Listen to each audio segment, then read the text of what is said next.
సుదీర్ఘకాలం ఫారెస్ట్ డిపార్ట్మెంట్లో పనిచేస్తూ ప్రజల్లో అడవులకి అదేవిధంగా పర్యావరణం పట్ల ఎక్కువ అవగాహన కల్పించడంలో ఆయన ఎక్కువ ఇంట్రెస్ట్ చూపిస్తారు.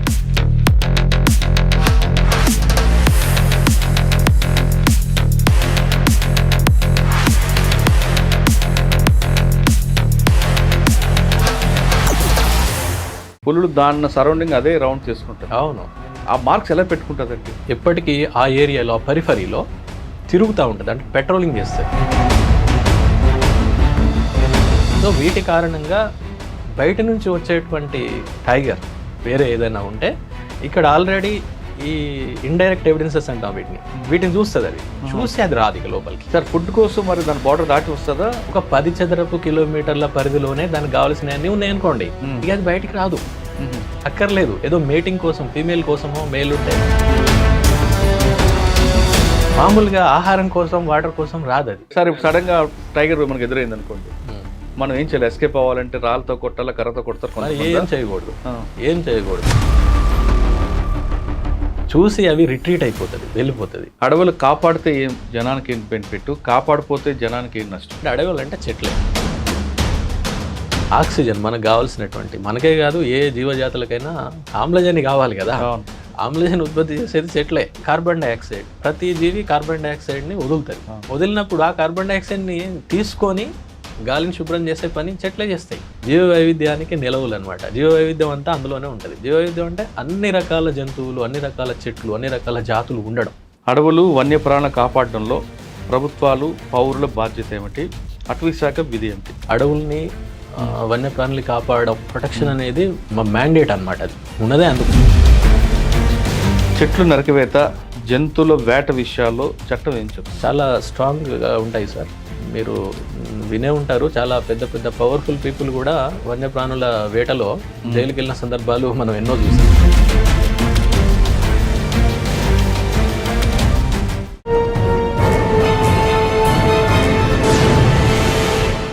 Welcome to crime diaries. Forest డిపార్ట్మెంట్లో పనిచేస్తున్న ఓ మంచి ఆఫీసర్ సుదీర్ఘకాలం ఫారెస్ట్ డిపార్ట్మెంట్లో పనిచేస్తూ ప్రజల్లో అడవులకి అదేవిధంగా పర్యావరణం పట్ల ఎక్కువ అవగాహన కల్పించడంలో ఆయన ఎక్కువ ఇంట్రెస్ట్ చూపిస్తారు. ఆయనే ఈరోజు మన గెస్ట్. పేరు ఎం రామ్మోహన్ గారు, ఫారెస్ట్ రేంజ్ ఆఫీసర్, ప్రస్తుతం అసిస్టెంట్ డైరెక్టర్ దోలపల్లి ఫారెస్ట్ అకాడమీలో పనిచేస్తున్నారు. సాధారణంగా ప్రతి డిపార్ట్మెంట్లో పనిచేస్తున్న ఆఫీసర్ లాగే రామ్మోహన్ గారు ఫారెస్ట్ డిపార్ట్మెంట్ పనిచేస్తున్న అడవులు, పర్యావరణం ఎలాంటి ప్రజలకి మేలు చేస్తాయి, అవి కోల్పోతే ప్రజలు ఏ విధంగా నష్టపోతుంటారు అనే విషయంపై ఎక్కువగా ప్రజల్లో అవగాహన తేడానికి ఎక్కువగా ఆయన కృషి చేస్తుంటారు. ఎక్కువ ఆర్టికల్స్ రాయడంతో పాటు పిల్లలకి ఎక్కువ అవగాహన కల్పించడం, స్కూల్స్కి వెళ్ళి క్లాసులు చెప్పడం లాంటివి ఆయన ఎక్కువ ఇంట్రెస్ట్ చూపిస్తుంటారు. ఆయన అడిగి ప్రస్తుతం దేశంలో ముఖ్యంగా మన తెలంగాణ కానీ ఆంధ్రప్రదేశ్ రాష్ట్రంలో అడవులు అంతరించిపోతున్నాయి, దానికి ప్రధాన కారణం ఏంటి, పర్యావరణం ఎందుకు కోల్పోతుంది, ఎక్కువ వర్షాలు ఎందుకు పడట్లేదు, ప్రజలు అంటే అడవిని కాపాడాల్సింది కేవలం ఫారెస్ట్ డిపార్ట్మెంట్ అయినా ప్రజలందరి బాధ్యత ఉందా అనే విషయాల్ని సార్ నేటి తెలుసుకున్నాం. సార్ నమస్తే అండి. రామ్మోహన్ గారు, సాధారణంగా ప్రతి డిపార్ట్మెంట్లో అందరూ పనిచేస్తుంటారు, వాళ్ళ డ్యూటీ వాళ్ళు చేసుకువెళ్తుంటారండి. అంటే వచ్చామని వెళ్ళామని వెళ్తుంటారు. అంటే అందరూ కాకుండా కొంతమంది మీలాంటి వాళ్ళు ఎక్స్క్లూజివ్గా ఉంటారు. మీరు ఆ డిపార్ట్మెంట్ బయటకు వచ్చిన తర్వాత కూడా దాదాపు ఒక 50 సంవత్సరాల వరకు ప్రజలకు అవగాహన కల్పించడానికి మీరు చేస్తున్న కార్యక్రమం మాత్రం హ్యాట్స్ ఆఫ్. Thank you. అంటే ఆ రోజు వర్క్ చేయడం అన్నది కాకుండా నెక్స్ట్ జనరేషన్కి ఏం కావాలి, అవగాహన అనేది ఇంపార్టెంట్. మీరు ఎన్ఫోర్స్మెంట్ చేయడం అనేది గొప్ప విషయం కాదు, వాళ్ళు ఎడ్యుకేట్ చేయడం అనేది మీరు ఎక్కువగా దాన్ని ఒక వెపన్గా తీసుకుని వెళ్తున్నారు. మీరు రాస్తున్న ఆర్టికల్స్ అవ్వచ్చు, మీరు చేస్తున్న కృషి అవ్వచ్చు, నలుగురితో మాట్లాడేప్పుడు కూడా పర్యావరణం గురించి చెప్పడం అనేది దాని హ్యాట్స్ ఆఫ్ అండి. మీరు ఈ డిపార్ట్మెంట్లోకి బై ఛాన్సా బై చాయిసా వచ్చారా? ప్రశ్నతో పాటు అడవుల్లో పర్యావరణం, జంతువుల పరిరక్షణ, వీటి మీద ప్రజలకు ఎక్కువగా అవగాహన కల్పించడానికి ఉన్న ముఖ్య ఉద్దేశం. ఈ 2 ప్రశ్నలకు సమాధానం చెప్పే ముందు రామ్మోహన్ గారి కుటుంబ నేపథ్యం, రామ్మోహన్ గారు ఎందుకు ఈ డిపార్ట్మెంట్కి రావాలనుకున్నారు, వచ్చిన తర్వాత దీన్ని ఒక మీ ఇన్బిల్ట్గా చేసుకోవడానికి ప్రధాన కారణం ఏంటి? సార్ నమస్కారం, చాలా మంచి అవకాశం ఇచ్చారు నాకు ఈ విషయాలు చెప్పడానికి. ఎందుకంటే ఇవి చాలా ఇష్టమైన విషయాలు ఒకటి. రెండవది, మీరు పర్యావరణం గురించి మాట్లాడడం అనేది, అంటే ఆ మాట్లాడేవాళ్ళు కూడా చాలా తక్కువ ఈ రోజులలో. మీరు మాట్లాడింది చాలా ఇంప్రెసివ్గా ఉంది, రియల్లీ వండర్ఫుల్. కుటుంబ నేపథ్యం విషయానికి వస్తే, మామూలుగా నేను I belong to Warangal district. I use to work as టీచర్గా పనిచేశాను నేను చాలా కాలం. సుమారు మీకు ముందే అడవి పరిచయం. 12-13 ఏళ్ళుగా టీచర్గా పనిచేశాను. అయితే ఇన్సిడెంటల్లీ మా ఊరు కూడా ఫారెస్ట్ విలేజ్ యాక్చువల్లీ. అదే అంటున్నాను, చిన్నప్పటి నుంచి అడవి పరిచయం ఉంది. ఉంది కానీ నిజానికి ఇందులోకి వచ్చిన తర్వాతనే దీని గురించి తెలిసింది. అంతకుముందు ఫారెస్ట్ విలేజ్ అయినప్పటికీ కూడా నేను ఎప్పుడూ ఫారెస్ట్కి వెళ్ళేవాడిని కాదు. అచ్చా. వినేవాళ్ళం టైగర్ గురించి, చెట్ల గురించి, వాటి గురించి చెప్తుంటే నేను వినేవాడిని కానీ ఎప్పుడు వెళ్ళేవాళ్ళం కాదు. ఎక్కడండి వరంగల్లో? వరంగల్లో పాకాల్ కొత్తగూడెం మండల్లో, అంటే ఇప్పుడు అది గంగారం అనే మండల్ అయింది. కుమట్లగూడెం అనే ఒక చిన్న విలేజ్ అనమాట. ఆ విలేజ్ మాది ఇప్పటికీ స్టిల్ ఫారెస్ట్ విలేజ్. అది ఫారెస్ట్లోనే మధ్యలో లోపల ఉంటుంది అది అనమాట. అంటే విలేజ్ ఏమి ఉండదులేండి, విలేజ్ చుట్టూ ఫారెస్ట్ ఉంటుంది. సో నిజానికి పర్యావరణం గురించి ఏదో ఎగ్జామినేషన్స్ కంటే పోటీ పరీక్షలు అందరు రాస్తారు కదా, నేను కూడా అలాగే ప్రిపేర్ అవుతున్న సందర్భంలో పర్యావరణం గురించి, అలాగే ఏ జాతులు అంతరించిపోతున్నాయి, అంతరించిపోవడానికి గల కారణాలు ఏంటి, ఎందుకు అంతరించిపోతున్నాయి, మరి వాటి గురించి మనం ఏమైనా చేయవచ్చా, ఇవన్నీ చాలా విశ్లేషణతో ఉన్నటువంటి కొన్ని ఉంటుంటాయి. సో అవి నేను చదవడం కారణంగా కొంచెం వాటి పట్ల ఇంక్లినేషన్ అనేది ఏర్పడింది. నిజానికి అనుకోకుండా బై ఛాన్సే మీరు అన్నట్టు ఎగ్జామ్స్ రాస్తున్నాం రకరకాలుగా, సివిల్ సర్వీస్ అని, గ్రూప్ 1 అని, ఇవన్నీ రాస్తుంటాం. మధ్యలో ఇది వచ్చింది. సరే ఓకే, టీచర్ మళ్ళీ అది వదిలిపెట్టేసి దీంట్లోకి వచ్చాం. సుమారు 14 సంవత్సరాలు అయిపోయింది. ఫస్ట్ పోస్టింగ్ ఎక్కడండి? ఫస్ట్ పోస్టింగ్ అదే నేను చెప్పబోతున్నాను. అదే ముఖ్యమైనది నాకు. బెజ్జూర్ అని చాలా రిమోట్ ఏరియా. ఇప్పుడు కొంచెం పర్వాలేదు. అది 2012 నుంచి 18 వరకు బెజ్జూర్ అనేటువంటి ప్రాంతంలో పనిచేశాను. ఉమ్మడి ఆదిలాబాద్ జిల్లా, కాగజ్ నగర్కి 50 కిలోమీటర్లు ఉంటుంది. మహారాష్ట్ర గడ్చిరోలి జిల్లాకి బోర్డర్ అనమాట. ప్రాణహిత నది యువతల వైపు బెజ్జూరు, అవతల వైపు మహారాష్ట్ర ఉంటుంది. సో ఆ ప్రాంతంలో పనిచేయడం అనేది టర్నింగ్ పాయింట్ రియల్. ఎందుకంటే అక్కడ విషయాలు నేర్చుకున్నాను నేను చాలా వరకు. ఫారెస్ట్ విలేజ్ అయినప్పటికీ, ఫారెస్ట్ నేపథ్యం అంటే ఉన్నప్పటికీ కూడా నేను ఎప్పుడు ఫారెస్ట్కి వెళ్ళేవాడిని కాదు కాబట్టి నాకు తెలియదు దాని గురించి. ఎప్పుడైతే బెజూర్లో పోస్టింగ్ అయిందో, అది ఏంటంటే ఇద్దరం మాత్రమే అప్పుడు తెలంగాణ నుంచి ఉన్నాము జోన్లో. మా జోన్లో అంటే 4 జిల్లాలకి, పాత జిల్లాలు నేను చెప్పేది, దాంట్లో ఉన్న పోస్ట్ అనమాట అదంతా, జోనల్ వైజ్ పోస్ట్. సో అక్కడ నేను పోస్టింగ్ తీసుకోవడం జరిగింది. అంటే వేశారు ఇక వెళ్ళాం, ఇక తప్పదు కదా, మరి వేసిన తర్వాత చేసేదే ఉంది. అంటే అప్పుడు ట్రాన్స్పోర్ట్ కూడా ప్రాబ్లం కదండి, అది చాలా ప్రాబ్లం. అది ఎలా ఉండేదంటే, మీరు సిర్పూర్ కాకినాడ ఒకటి బస్సు, అక్కడ నుండి ఇంకొకటి ఆటోలు, ఇవన్నీ రకరకాల అన్ని వాహనాలు వాడి ఉంటారు, ఎడ్ల బండి సహా. కాకపోతే ఏంటంటే రేంజ్ ఆఫీసర్ కాబట్టి జీప్ ఉంటుంది. జీప్ ఉంటుంది మనకి తప్పనిసరి. ఇప్పుడు కాగజ్నగర్ వరకు ట్రైన్ వెళ్ళి, అంటే ఢిల్లీ రూట్ అనమాట అది కాగజ్నగర్, అక్కడ నుంచి బెజ్జూర్కి వెళ్ళిపోతాం. 50 నుంచి 55 కిలోమీటర్లు ఉంటుంది అది. అంటే 2-3 రూట్లు ఉంటాయి దానికి. అక్కడ వెళ్ళడం అనేటువంటిది, నిజంగా అక్కడ నేర్చుకోవడం అనేటువంటిది, అదే అల్టిమేట్. యాక్చువల్లీ అదే మన ఫౌండేషన్ అనమాట. అంటే నేను అలా అనుకుంటాను. ఎందుకంటే ఒక 2-3 విషయాలు చెప్తాను నేను. ప్రధానంగా అడవులు నాశనం కావడం, పోడు వ్యవసాయం, లేకపోతే ఇంకా అంటే జనాల యొక్క అవసరాల మేరకు అడవిని పూర్తిగా డిస్ట్రాయ్ చేసేసి, నరికేసి పోడు చేసుకోవడం ఒకటి, అడవులు పోవడానికి. రెండవది జంతువుల వేట. విపరీతమైన జంతువులు ఉంటాయి రకరకాలుగా, దుప్పులు, జింకలు, ఈవెన్ ఇప్పుడు టైగర్లకు కూడా రాష్ట్రంలో ఒక అమరాబాద్తో పాటు, అమరాబాద్ నల్లమల్ల ఫారెస్ట్తో పాటు అత్యధికంగా టైగర్లు ఉన్నటువంటి ప్రాంతం కాగజ్నగర్. పక్కన తడోబా కూడా ఉంది కదా. తడోబా ఉండడం దీనికి ప్లస్ పాయింట్. తడోబాలో ఏమైందంటే, తడోబాలో ఉన్నటువంటి ప్రాక్టీసెస్, వన్యప్రాణి మేనేజ్మెంట్ ప్రాక్టీసెస్ చాలా అద్భుతంగా ఉంటాయి. అది అందరూ ఒప్పుకోవాల్సినటువంటి విషయం. దాని కారణంగా అక్కడ పుల్ల సంఖ్య బాగా పెరిగిపోయింది. పుల్లు అనేటువంటివి ఏంటంటే టెరిటోరియల్ యానిమల్ అనమాట. అది అంటే దానికి ఒక 10 చదరపు కిలోమీటర్లు, 20 చదరపు కిలోమీటర్లు, 50 చదరపు కిలోమీటర్ల ఏరియాలో అది ఒకటే టైగర్ ఉంటుంది. అది దాని సామ్రాజ్యం. అయితే ఈ టైగర్ల సంఖ్య పెరిగిపోవడం వలన, సార్ చిన్న టాపిక్, మీరు పులులు అన్న విషయం తీసుకొచ్చారు. పులులు దాని సరౌండింగ్ అదే రౌండ్ చేసుకుంటుంది. అవును. ఆ మార్క్స్ ఎలా పెట్టుకుంటుందండి? విషయం ఏం చేస్తుందంటే, ఆ ఏరియాని అది ఎప్పుడు కూడా కాపాడుకుంటూ ఉంటుంది. ఓకే, అది ఎట్లా కాపాడుకుంటుంది అంటే, ఎప్పటికీ ఆ ఏరియాలో, ఆ పరిఫరీలో తిరుగుతూ ఉంటుంది. అంటే పెట్రోలింగ్ చేస్తుంది. మనం పెట్రోలింగ్ అంటాం కదా, అది కూడా పెట్రోలింగ్ చేస్తుంది. చేసుకుంటూ చెట్ల మీద, అలాగే భూమి మీద తన కాళ్ళతోటి రక్కిద్ది అనమాట. గీతలు పెట్టుకుంటుంది. అలాగే యూరినేషన్ చేస్తుంది. ఓకే, లేకపోతే మలం, ఫీకల్ మ్యాటర్, మలం విసర్జిస్తుంది. సో వీటి కారణంగా బయట నుంచి వచ్చేటువంటి టైగర్ వేరే ఏదైనా ఉంటే ఇక్కడ ఆల్రెడీ ఈ ఇండైరెక్ట్ ఎవిడెన్సెస్ అంటాం వీటిని చూస్తుంది, అది చూసి అది రాదు ఇక లోపలికి. ఫెన్సింగ్ ఉందరా రాదు. ఎస్, ఒకవేళ వచ్చిందే అనుకోండి, కొన్నిసార్లు వచ్చే సందర్భం కూడా ఉంటుంది. ఎప్పుడంటే మేల్ అయితే ఫీమేల్ని అట్రాక్ట్ చేయడం కోసం, ఫీమేల్ అయితే మేల్ని అట్రాక్ట్ చేయడం కోసం, అది అవసరం. అంటే పిల్లలు ప్రోజనీ కావాలి కదా నెక్స్ట్ తరానికి. ఇంకొకటి ఏంటంటే ఇంకోసారి కూడా రావచ్చు, ఇంకో మేల్ కూడా రావచ్చు. ఇప్పుడు దీనికంటే అది బలమైంది అన్నప్పుడు, లేకపోతే దానికి తప్పనిసరి పరిస్థితి ఇక లేదు, మరి ఇంకెక్కడ స్థలం లేదు, తప్పనిసరి ఏదో ఒక దాన్ని ఇంక్రోజ్ చేయాల్సిందే. అప్పుడు వచ్చినప్పుడు ఏమైందంటే దాని వాటి మధ్యలో ఫైటింగ్ జరుగుతుంది. జరిగి ఏది బలమైందో అది ఉంటుంది, ఆల్రెడీ ఉన్నదే బలంగా ఉందనుకోండి అది మిగిలిపోతుంది, లేనిది వెళ్ళిపోతుంది అంతే. అది ఏదైతే ఓడిపోతుందో that will leave the territory.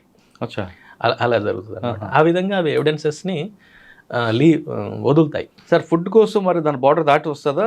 ఇక్కడ ఏంటంటే టెరిటరీ అనేది ఫుడ్ పైన వాటర్ మీద ఆధారపడే టెరిటరీ నిర్ణయం అవుతుంది. ఫర్ ఎగ్జాంపుల్ ఒక 10 చదరపు కిలోమీటర్ల పరిధిలోనే దానికి కావాల్సిన అన్నీ ఉన్నాయనుకోండి, ఇక అది బయటికి రాదు, అక్కర్లేదు. ఏదో మేటింగ్ కోసం ఫీమేల్ కోసమో, మేల్ ఉంటే ఫీమేల్ ఉంటే మేల్ కోసం రావడం తప్ప మామూలుగా ఆహారం కోసం వాటర్ కోసం రాదు, అది ఆల్రెడీ ఉంది కదా, రాదు. అయితే ఈ సమస్య ఒకవేళ లేవనుకోండి, అప్పుడు ఏమవుతుంది, 10 చదరపు కిలోమీటర్ల ఏరియా కాస్త పెరుగుతుంది.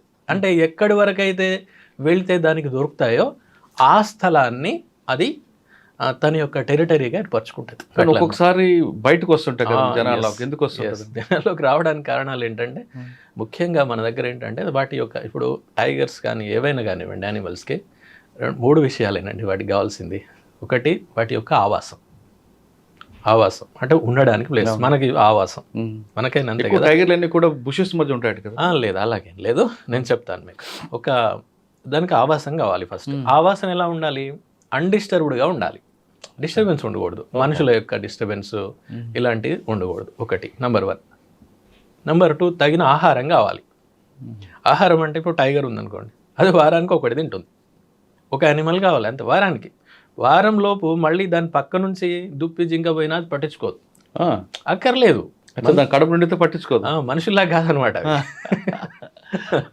పట్టించుకోవు, అవి అవసరం లేదు, మళ్ళీ నెక్స్ట్ వీకే తింటుంది. వారం రోజులు అంతే సార్, కొంచెం తింటుంటుందా? లేదు, ఒక్కసారి లేక 2 సార్లు తినేస్తుంది. తిన్నప్పుడల్లా ఒక 10 kgs 20 kgs తినేస్తుంది. ఇప్పుడు ఒక యానిమల్ని చంపేసింది అనుకోండి, ఫస్ట్ ఇక్కడ కొడుతుంది కదండి. ఎస్, అయితే దాన్ని కొట్టే విధానాలు కూడా ఉంటాయి. ఏంటంటే ఆ యానిమల్, ఇప్పుడు వేరే యానిమల్ అయినా కూడా అదేమి చనిపోవడానికి సిద్ధంగా ఉండదు కదా, అది కూడా రెసిస్ట్ చేస్తుంది. కాబట్టి ఆ రెసిస్ట్ చేసినటువంటి దాన్ని చంపాలంటే టైగర్ అయినా కూడా చాలా చాకచక్యంగా చేయాలి. ఎట్లా పడితే అట్లా చేస్తే దాని గిట్టలు, దాని కొమ్ములు దీన్ని తగిలితే ఇది ఇంజూరీ అయ్యి చనిపోయే అవకాశం ఉంటుంది. ఎందుకంటే ఒకసారి ఇంజూరీ అయిందంటే మనుషులాగా చూడడానికి ఇంకొకరు ఉన్నారు కదా, అది గ్రీవస్ ఇంజురీస్ అంటారు. అంటే ఎక్కువ కనుక పెద్ద ఇంజురీ కనుక అవుతే చనిపోతుంది అది. అందుకని అది చాలా జాగ్రత్త తీసుకుంటుంది. ఏ విధంగా, మన హంటింగ్కి దెబ్బ తగలకుండా. కాబట్టి అది ఏం చేస్తుంది అంటే యానిమల్ని ఫస్ట్ ఇక్కడ పట్టేస్తుంది అనమాట. ఇక్కడ ముఖ్యంగా ఇది పట్టేస్తుంది. ఇది పట్టేయడం వల్ల ఏమవుతుంది, యానిమల్ హెల్ప్లెస్ అయిపోతుంది, ఈ శ్వాస ఆగిపోతుంది, కట్ అయిపోతుంది. కాబట్టి చనిపోయే అవకాశం ఉంటుంది. అంటే ఇమ్మీడియట్ డెత్ అనమాట. చిన్నగా చనిపోవడం కాదు. చిన్నగా చనిపోవాలంటే టైం ఎక్కువ తీసుకుంది అనుకోండి, అది రెసిస్ట్ చేయడం వల్ల దాని కొమ్ములో గీటలో ఏదైనా తగులుతాయి, దీనికి తగిలిందంటే ఇది ఇంజూర్ అవుతుంది. లేకపోతే వెనక ఈ భాగం, ఎందుకంటే ఇక్కడ చాలా ప్రధానమైనటువంటి నరాలు ఉంటాయి కదా, అంటే దమనులు, సిరలు, వాటిని కొరికేస్తుంది అది. అట్లా వీటిని కొరికేయడం ద్వారా దాన్ని ఇమ్మీడియట్ డెత్కి కారణమవుతుంది అది. అప్పుడు దాన్ని పక్కకు జరిపేసి కొంచెం బుష్ల కన్నా ఏదైనా పక్కకి తీసుకెళ్ళి, అంటే కొంచెం ప్రధానంగా దారి మీదనో ఎక్కడం జరిగింది అనుకోండి, కొంచెం పక్కకి తీసుకెళ్ళి తినేస్తుంది. తినడం సార్ ఇప్పుడు ఇక్కడ ఫస్ట్ ఎక్కడి నుంచో తింటుందా? లేదు, అది ఓపెన్ చేయడం వెనక నుంచి ఓపెన్ చేసి తింటుంది. వెనక భాగం, ఇక్కడ థైస్ భాగం ఉంది కదా, బ్యాక్, ఆ బ్యాక్ దగ్గర ఓపెన్ చేస్తుంది. అంటే టైగర్ యొక్క ప్రధాన లక్షణం అన్నట్టు అది. అలా తిన్నది అని అంటే అది టైగర్. ఎందుకంటే అక్కడే ఆ పార్ట్ నుంచి అంటే అదేంటంటే మోస్ట్లీ ఇప్పుడు మాంసం తింటదండి అంతే. అక్కడ నుంచి స్టార్ట్ చేస్తుంది, మాంసం తింటది, ఇక్కడ ఓపెన్ చేస్తుంది అన్నట్టు అది. ఇప్పుడు పొట్ట ఇదంతా మాంసం ఉండదు కదా, అవన్నీ ఏంటి పొట్ట, పేగులు, అవన్నీ అవి తినదు అది. అదే లెపర్డ్ లాంటివి అంటే ఎట్లా పడితే అట్లనే తింటాయి అవి, వాటి ఆహారపు అలవాట్లు వేరే రకంగా ఉంటాయి. కానీ టైగర్ విషయంలో అట్లా కాదు, మాంసమే తింటది అది. ఈ ఇంటెస్టైన్స్ వీటిని తినదు, వదిలేస్తుంది, తినదు అవి. ఇది మీరు అన్నారు కదా, నేను కరెక్ట్ చెప్తాను. ఎలా అంటే ఇప్పుడు ఒక టైగర్ దాన్ని తినేసింది అనుకోండి, తినేస్తే ఏం తింటుంది, జస్ట్ మాంసం వరకు తినేస్తుంది, మాంసమే అంతే, మిగిలినవి ఏవి తినదు, తినేస్తుంది వెళ్ళిపోతుంది. ఆ ఒక రోజు ఈ రోజు తిన్నది, ఫర్ ఎగ్జాంపుల్ ఒక క్యాటిల్ను లేకపోతే ఒక పెద్ద నీళ్ళగాయ అనుకోండి, మనుబోతు అంటే దాదాపు అది 100-150 కేజీల దాకా వరకు ఈజీగా ఉంటుంది, చాలా పెద్దగా ఉంటుంది. అందులో ఒక 20 కేజెస్ వరకు తినేస్తుంది అది ఒకే రోజు, ఒకసారి ఎట్ ఏ టైం తినేస్తుంది, కూర్చుంటే తినేస్తుంది. తెల్లారి మళ్ళీ వస్తుంది second time or third time, then it will come and it will eat the remaining meat పార్టే క్లియర్గా అంటున్నా నేను, తినేస్తుంది వెళ్ళిపోతుంది. మొత్తం అయిపోదు కదా, ఇంకా ఎముకలు ఉంటాయి, ఇంకా కొంచెం అక్కడక్కడ మిగిలిన మాంసం ఉంటుంది, ఇంటెస్టైన్స్ ఉంటాయి, అన్నీ ఉంటాయి. నెక్స్ట్ చిన్న కార్నివోర్స్ ఉంటాయి కదా, కుక్కలు, అడవి కుక్కలు, లేకపోతే తోడేలు, లేకపోతే పెద్ద నక్క, ఇలాంటివన్నీ వచ్చేసి మిగిలిన పార్ట్ తినేస్తాయి. అంతకంటే ముందు లేపాడు ఉందనుకోండి ఆ ప్రాంతంలో, లేపాడు వచ్చేసి ఆ ఇంటెస్టైన్స్ అట్లాంటివి తినేస్తాయి. లేపాడు అంటే చిరుతపులి, అవును, చీతా వేరు చిరుతపులి వేరు. చీతా ఇప్పుడు ఈ మధ్యలో రీఇంట్రొడ్యూస్ చేశారు, అది కాదు, చిరుతపులి, చిరుతగండు అంటారు మామూలుగా, అది తినేస్తుంది. అంటే అది కూడా హంట్ చేసి తింటుంది. నెక్స్ట్ ఇంకా మిగిలిపోయినాయి ఎముకలు ఉంటాయి, ఎముకల్ని తినడానికి కూడా ఇంకో యానిమల్ ఉంటుంది. ఓకే, హైనా అంటాం మనం, హైనా అనే పేరు మీరు ఏగోలం అంటారు దాన్ని, ఏగోలం ఇక రకరకాల పేరు, కోండ్రీస్ అని కూడా అంటారు. ఓకే, ఇప్పుడు మీరు లయన్ కింగ్ అనే సినిమాలో అందులో విలన్స్గా ఉంటాయి అవి, హాలీవుడ్ సినిమా ఉంది చూడండి, చాలా ఉంటాయి. అది ఎముకల్ని తింటుంది, దాని యొక్క డైటే ఎముకలు. అందుకనే దాని యొక్క జాస్ చాలా గట్టిగా, చాలా వెరీ స్ట్రాంగ్గా, పెద్దగా ఉంటాయి. ఎందుకంటే ఎముకల్ని నమలడానికి. అంటే చూడండి, ఇకోసిస్టంలో, ఆవరణ వ్యవస్థలో ఒక యానిమల్ని చంపితే టైగర్ నుంచి హైనా వరకు ఇన్ని తింటాయి అన్నమాట. సార్, హైనాతో ఆగకుండా రాబందులు కూడా తింటాయట కదా. మీరు బాగా అడిగారు. అసలు నేను మొదలు పెట్టాల్సింది దాంతోటే, ఎందుకంటే రాబందుల మీద పనిచేశాను నేను. 4 నుంచి 5 ఏళ్ల పాటు రాబందుల మీద పనిచేశాను, రాబందుల యొక్క సంరక్షణ చర్యలు అన్నమాట. అయితే బెజ్జూర్ అనేది ఎందుకు అంత ఇంపార్టెంట్ అంటే అక్కడ రాబందులు కూడా ఉన్నాయి. రాబందులు అనేవి ఆంధ్రప్రదేశ్ అండ్ తెలంగాణ రెండింటిలో కూడా అంతరించిపోయినాయి ఎప్పుడో. 2005-6 ప్రాంతంలోనే అప్పటి బయోడైవర్సిటీ బోర్డు ప్రకటించింది, ఇక్కడ రాబందులు లేవు, ఒకవేళ ఉంటే ఎవరైనా చెప్పండి మీకు బహుమతి ఇస్తామని కూడా ప్రచురించింది. నేను అప్పుడు చదివాను కానీ దాని గురించి నాకు అంత తెలియదు, ఎందుకంటే ముందు ఇది నేను సర్వీస్లో రాకముందు. కానీ తర్వాత వెళ్ళిన తర్వాత, బెజ్జూర్ పోయిన తర్వాత, ఇట్లా పెద్ద పెద్ద పక్షులు ఉన్నాయి ఇక్కడ అని మాట్లాడుకోవడంగా నేను విన్నాను. మా స్టాఫ్ మాట్లాడుకోవడం, బయట వాళ్ళు మాట్లాడుకోవడం విన్నాం. రాబందులు అంటే చాలా ఇంపార్టెంట్, ఎందుకంటే రాబందులు అనేవి స్కావెంజింగ్ యానిమల్స్ అనమాట. అవన్నీ స్కావెంజర్స్ అంటారు వాటిని. స్కావెంజర్ అంటే మనం మామూలుగా పారిశుద్ధ్యం పని చేసేటువంటి వాళ్ళందరినీ స్కావెంజర్స్ అంటారు కదా. ప్రకృతిలో కూడా స్కావెంజర్స్ ఉంటాయి. ఇప్పుడు నేను ఇందాక చెప్పిన హైనా అనేది కూడా స్కావెంజర్. అది అంటే ఏవైతే మిగిలిపోతాయో, ఏవైతే డిస్కార్డెడ్ మెటీరియల్ ఉంటుందో వాటిని తినేస్తాయి అన్నట్టు. అందుకని మనం కూడా ఏది పడుతుంది చెత్త చెదారం అంత పడేస్తే చేసేవాళ్ళు వాళ్ళు స్కావెంజర్స్. అది చాలా ఇంపార్టెంట్ పని, మనం దానికి విలువనివ్వం ఇప్పుడు. అది అన్నిటికంటే తక్కువగా మనం చూసేది ఇలా కొంతమంది ఉన్నారు కదా, అందులో వీళ్ళు కూడా. కానీ వాళ్ళు చేసేటువంటి పని అన్నిటికంటే గొప్పది. సార్, రాబందులు కనబడితే అదొక అపశకనం అని, రాబందులాగా వచ్చేవరా పీకు తింటావరా అంటుంటారు కదా. అది ఎలా వచ్చిందో నాకు కూడా తెలియదు. దీని మీద నేను ఆర్టికల్స్ కూడా రాశాను. తప్పు అలా అనుకోవడం. పీక్కు తింటారంటే మనుషులు పీక్కు తింటారు కానీ రాబందులు పీక్కు తినవు. అంటే రాబందులు ఒక పులి చంపిన దీన్ని రాబందుల వరకు వస్తాయి. Yes sir. అయితే దానివల్ల అడవి కూడా ఎస్ సార్. అయితే ఏంటంటే ఇదివరకు ఏం జరిగేదంటే ఎక్కడైనా కూడా రాబందులు, మీరు కూడా చిన్నప్పుడు చూస్తుంటారు, నేనైతే చాలా చూశాను మా చిన్నప్పుడు.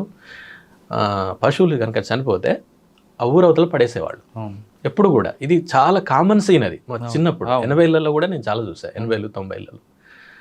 అది వచ్చేసేటి అవి జస్ట్ విదిన్ మినిట్స్, మనం పడేసిన నిమిషాల్లో వచ్చేస్తాయి. అవి వచ్చేసి నిమిషాల్లోనే తినేస్తాయి, మొత్తం తినేసి వెళ్ళిపోతాయి పశువులు.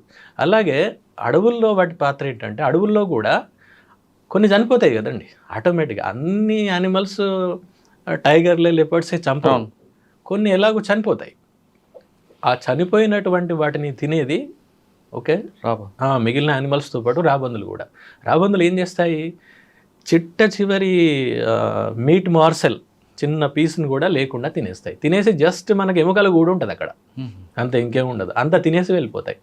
అవి ఎలా అంటే కుళ్ళిపోయినటువంటి దాన్ని కూడా తినేసి జీర్ణం చేసుకునే శక్తి వాటికి ఉంటుంది అనమాట. ఓ అంత పవర్ఫుల్ అవి. ఈవెన్ రీసెర్చ్లో తేలింది ఆంథ్రాక్స్ అంటే అందరికి ఏముందా, అది వచ్చిందంటే కథమే, పోవడమే, ఇంకేం లేదు.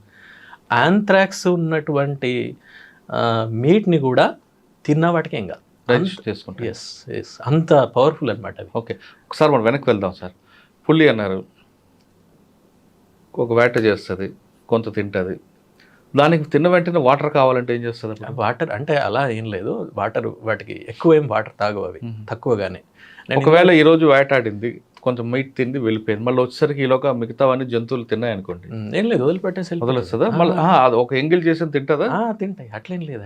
కాదు, పులి ఒక అటాక్ చేసింది, మీట్ పెట్టుకుంది, కొంచెం తిన్నది, మళ్ళీ ఒక్కోసారి వస్తుంది, అప్పుడు ఆల్రెడీ వేరే నక్కలు మీరు అన్నట్లు హైనాలు తిన్నాం అనుకోండి, అంటే మాంసం కనుక ఉంటే తినొచ్చు, అట్లేం లేదు. నేను ఇందాక మీకు చెప్పడంలో 3 విషయాలు ప్రధానమైనవి అన్నాను కదా. ఒకటి ఆవాసం, రెండోది ఆహారం, మూడోది నీళ్లు. ఈ 3 ఉంటే సరిపోతుంది అంతే, వాటికి ఇంకేం అవసరం లేదు. అన్డిస్టర్బ్డ్ హ్యాబిటాట్, డిస్టర్బెన్స్ లేనటువంటి ఆవాసం, మనుషులు ముఖ్యంగా. రెండోది ఆహారం, అంటే వాటికి సరిపడా జింకలు, దుప్పులు ఏమున్నాయో అవి. మూడోది నీరు. ఈ 3 ఉంటే సరిపోతుంది. ఈ అటవీ శాఖ చేసే పని ఇదే అనమాట.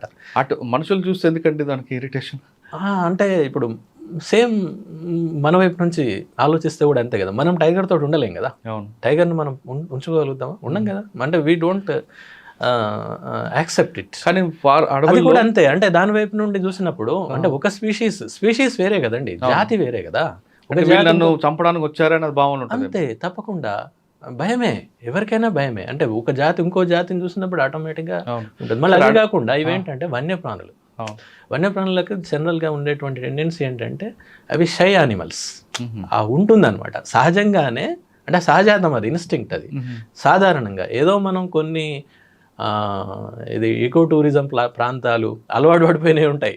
అలవాటు పడిపోయిన వీళ్ళు మొత్తం జనాలు అంతా జిప్సీలలో పోయి ఫోటోలు తీయడం చూస్తుంటే టైగర్ అక్కడే ఉంటుంది, అది పోదు. అది అలవాటు పడిపోయి ఉంటాయి, అంటే దానిపైన హ్యూమన్ ఇంప్రింట్ ఉంటుంది అనమాట.